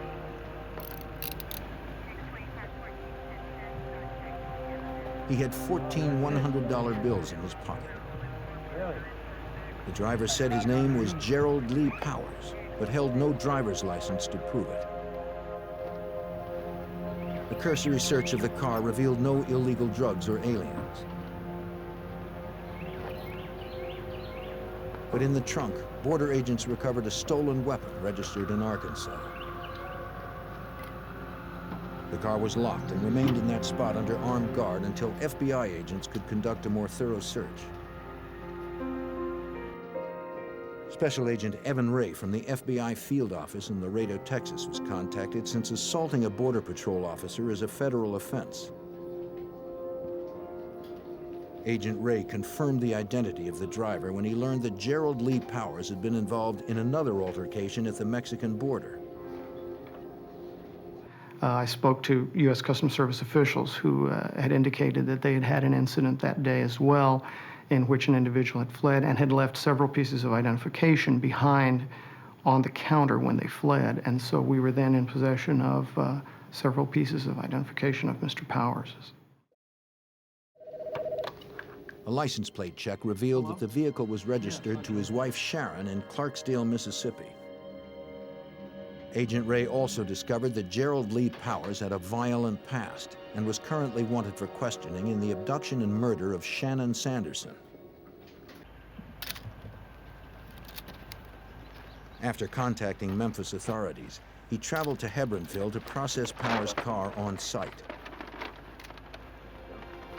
The Chevy Beretta matched the vehicle witnesses had described at the abduction.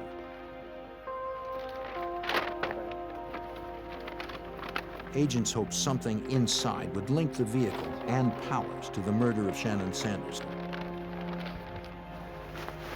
A sheet and pillowcase, along with the trunk liner, were bundled into evidence bags. All right, let's tape this stuff up. We'll get it back to headquarters. When you're retrieving evidence like that, you have no idea what the results of the laboratory examinations are going to be in the end. You just try to get the best and the most evidence that you can and let the lab do their job. Agents were less hopeful they'd find something in the car's interior since it appeared to have been recently cleaned and vacuumed. Hundreds of miles from the nearest evidence response team, Agent Ray improvised with the tools he had at hand. One item that we needed to search for were hairs and fibers in the back seat area. We didn't have the specialized equipment that the evidence response team would have, and so I used an unopened lint roller that I had at the office of the type one might use on a suit as an adhesive lift. Initially obscured by the front seat, the agent found a pink artificial fingernail on the floor. It was similar to those the victim had worn at the time of her abduction. Memphis prosecutor Jerry Kitchen believed this could be the clue that could definitely place Shannon Sanderson in Powers' car. Agent Ray had called us and told us that he had found a fingernail in the back seat area of the floorboard of this vehicle, which is where we had felt that, based upon the witnesses' information they had given us, that the victim had been placed in the back seat of the vehicle that took her away. Memphis authorities came to Laredo to question Gerald Lee Powers about the murder. Powers told them that he knew nothing more than what he'd heard on the news. He admitted to being at the casino that night, but had left early to check on his terminally ill neighbor. While the interview continued, investigators spoke to his neighbor in Clarksdale, Mississippi, who denied that Powers had been there at that time. We weren't 100% convinced Gerald Powers was our suspect. We just felt it was kind of suspicious that he was trying to give a false alibi, and that, of course, the neighbor was very ill and could have been mistaken because he had been there at different times. Investigators hoped that Powers' wife, Sharon, might be able to corroborate the neighbor's statement.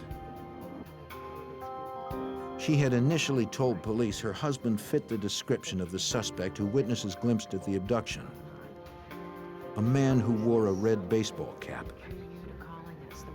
Now she added that he made frequent trips to the casino where the victim had spent her last night. Still, she did not know if he had visited their neighbor that night, and denied that her husband had anything to do with the abduction and murder of Shannon Sanderson. He treated you okay? Oh, yeah. Investigators feared they might just be wasting their time. But FBI Special Agent Jennifer Aiken wasn't so sure. We sensed her ambivalence. We knew that she, had come forward, even with her kind of half-hearted story. We knew she'd come forward for a reason and that there was more she needed to tell. Seconds later, Gerald Lee Powers. Agent Aiken realized that she would need to invest a great deal of time to develop the trust of Sharon Powers. It's tremendous. As the dialogue with Sharon Powers continued over several weeks, the FBI contacted Tom Scott, director of surveillance at the casino where the victim had gambled prior to her abduction. Scott was asked to confirm if Gerald Lee Powers had been recorded that same night on any of the 600 cameras in the 95,000 square foot casino. Jennifer Aiken from the FBI gave us a basic description of what the suspect possibly was wearing on the night in question. And that's what we went with as a general description, from color shoes to jeans to a certain type jacket and possibly a ball cap. Any given day, you can have approximately 3,000 to 10,000 people within a casino. Scott and his team searched hundreds of hours of footage, looking for a man in a red baseball cap and yellow shirt. Their main focus was the blackjack table where Shannon spent most of the night. If the suspect was stationary, it's pretty easy. But in a casino, it's quite an exciting place to be in, and everybody kind of wanders around. They go to slot machine to slot machine, or restaurants, or table games. We could not locate the individual. Investigators looked to Sharon Powers for more detail about her husband's activities that night. They did what they could to make her feel comfortable. One of her neighbors, a police officer, provided her with reassurance and support. She was a woman, torn between her empathy for the victim and her feelings towards her husband. She was in love with this man. I think it was difficult for Sharon to accept the fact that the victim had been a mother of 3 young children. She herself was a mother of 3 children, and very much related to the victim. Slowly, Sharon Powers worked through her internal conflict. She began to open up, revealing what her home life was like with her husband, Gerald Lee Powers. She said he ruled the house. Her 3 kids from previous marriages were afraid of him. Sharon admitted that she was too. He kept a bell on his chair. When he rang it, Sharon came running. Despite his controlling temper, her feelings for him were deep. This is a woman who had really kind of lived under the thumb of Gerald Lee Powers for a number of years. I believe by then they had been married 4 or 5 years. And she, I don't want to say liked it that way, but that was what she was used to. That was familiar.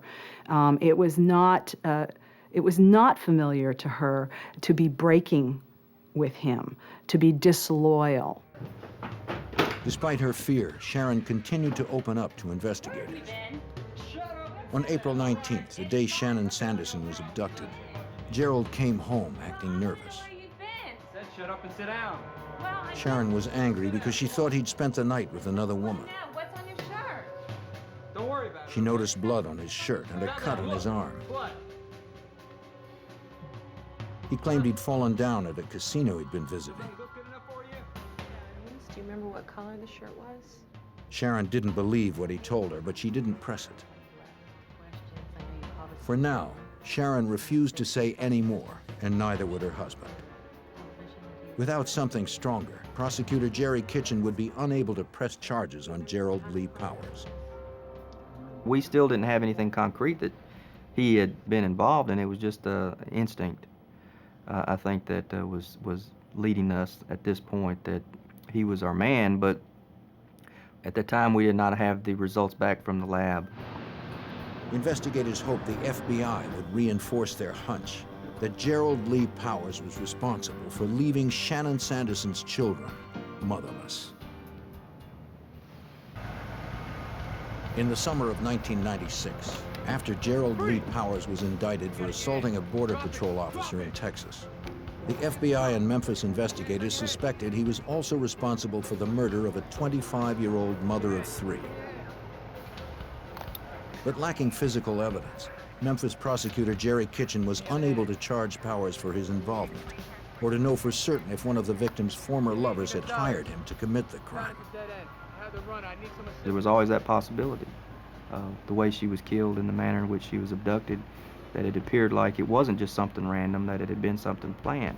All the other suspects that appeared to have a motive or possibly emotional reasons why someone would want to have someone killed, like jealousy or rage or other factors. What river? Investigators hoped the suspect's wife, Sharon Powers, could tell them more. Though reluctant at first, after many meetings over several weeks, Sharon grew more comfortable. She finally opened up to FBI Special Agent Jennifer Aiken. When she finally told the story in its entirety, what we heard was really a chilling tale of his stalking of the victim and the abduction of the victim, and then taking her to this rural area and robbing her of not only the $5,000 that she had won that night, but also of the jewelry that she was wearing. Sharon's story was strong, but without corroborating evidence, it would not be enough to convict or even indict Gerald Lee Powers for murder. Trying to help, she told investigators that her husband had thrown the murder weapon, a handgun, into an abandoned canal near the casino in Mississippi.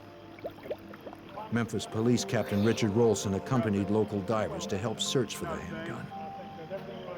Sheriff's Department's divers dove into this hole and crawled inch by inch searching for this pistol.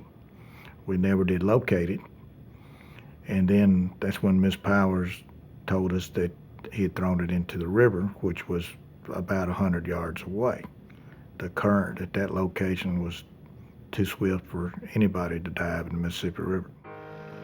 It left investigators with more doubt and no corroboration that Sharon Powers was telling them the truth.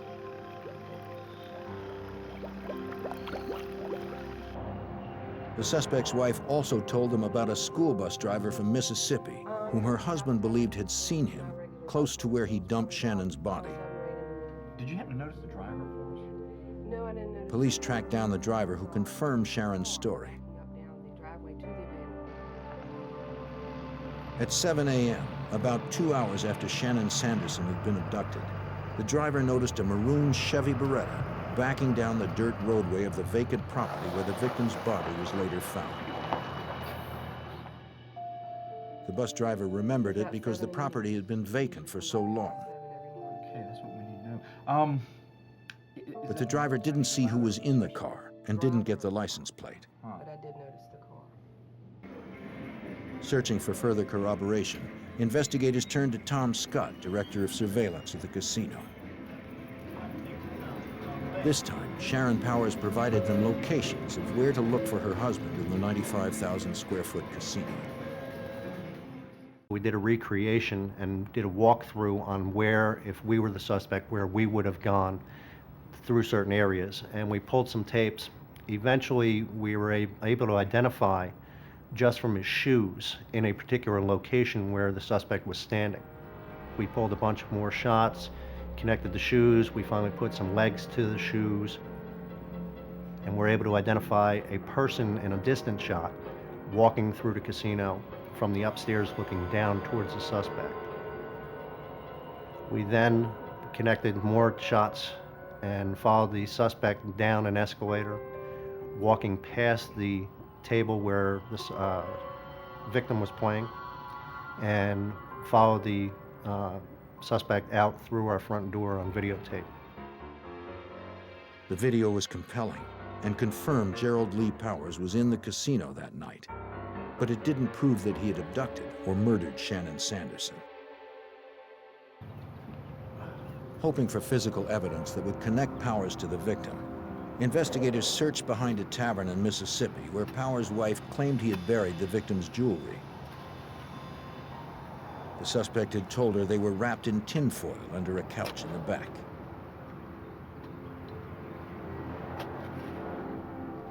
Just as Mrs. Powers described, investigators located a small bundle of foil. Inside, they found pink plastic wrap holding rings identified by the victim's husband as belonging to Shannon. Now they needed to prove forensically that Gerald Lee Powers had in fact been the one who wrapped them. Investigators went to Powers' home to search for the source of that plastic. In the kitchen, they found a roll of pink wrap. They forwarded the roll along with the bundled rings to the lab for comparison. While they waited for the results, investigators turned their attention to the pink artificial nail found inside Powers' car after he was arrested in Texas. From autopsy photos, investigators found at least 2 nails were missing from the victim's hand. If the nail from the car matched those remaining on the victim's hand, it would prove that Shannon had been in Powers' car that night. But there was a problem. Shannon had already been buried, and her husband was against exhuming her remains. She had already been interred, and so we had a hearing in court to have her disinterred and to have the ability to examine these fingernails to see if they were in fact her fingernails or not. Against her husband's wishes, the judge ordered the body exhumed. In early July, 3 months after the murder, investigators retrieved the body of Shannon Sanderson. Her remaining artificial nails were removed and sent to the lab for comparison with the others. The results were negative. The nail in the car wasn't hers. Investigators hoped the other evidence at the FBI lab in Washington, D.C. would provide more promising results. Inside the tinfoil ball recovered in Mississippi, examiners removed the pink plastic wrap wound tightly around some rings. The FBI needed to connect the rings physically to Gerald Lee Powers. To do so, examiners compared the plastic they were wrapped in to the sample retrieved from Powers' home. The FBI agent who examined it indicated that it wasn't the exact piece that was torn off, but that it matched that roll exactly as far as the polymers and the dye and all that, which showed that this was the source that the material had come from that was wrapped around the rings. It was the first piece of forensic evidence linking Powers to the victim. But the case was by no means complete. More compelling proof came from a single fiber among several found in Powers' otherwise immaculate car. We have dress fiber that was found in the vehicle that he was driving that night that matches the fiber from the dress that the victim was wearing. And that was very significant as well. Authorities were convinced that Gerald Lee Powers had murdered Shannon Sanderson, but they weren't convinced he'd acted alone. They believed it was possible that others from her past could claim a motive for wanting Shannon dead. Memphis prosecutor Jerry Kitchen decided to confirm it with Powers himself. So we went to Laredo to interview the defendant before we charged him with this murder. And there was the possibility, if he cooperated and was able to prove to us that someone else was involved, that we would withdraw seeking the death penalty. But there was nothing that he was able to provide us with, so we were convinced then at that point that no one else had been involved in her abduction and murder, and proceeded with charging him alone. Powers had plenty of time to contemplate this murder. He watched her for several hours in the casino, then followed her for another hour back to Memphis. He had ample time to change his mind. Instead, he hardened his resolve.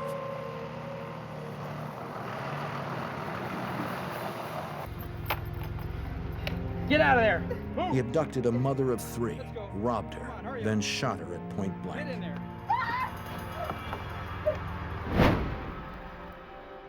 The criminal court in Tennessee didn't need much time to decide Powers' fate. After deliberating only 15 minutes, the jury recommended death for the murder of Shannon Sanderson. Gerald Lee Powers awaits execution at Riverbend Maximum Security Institution in Tennessee.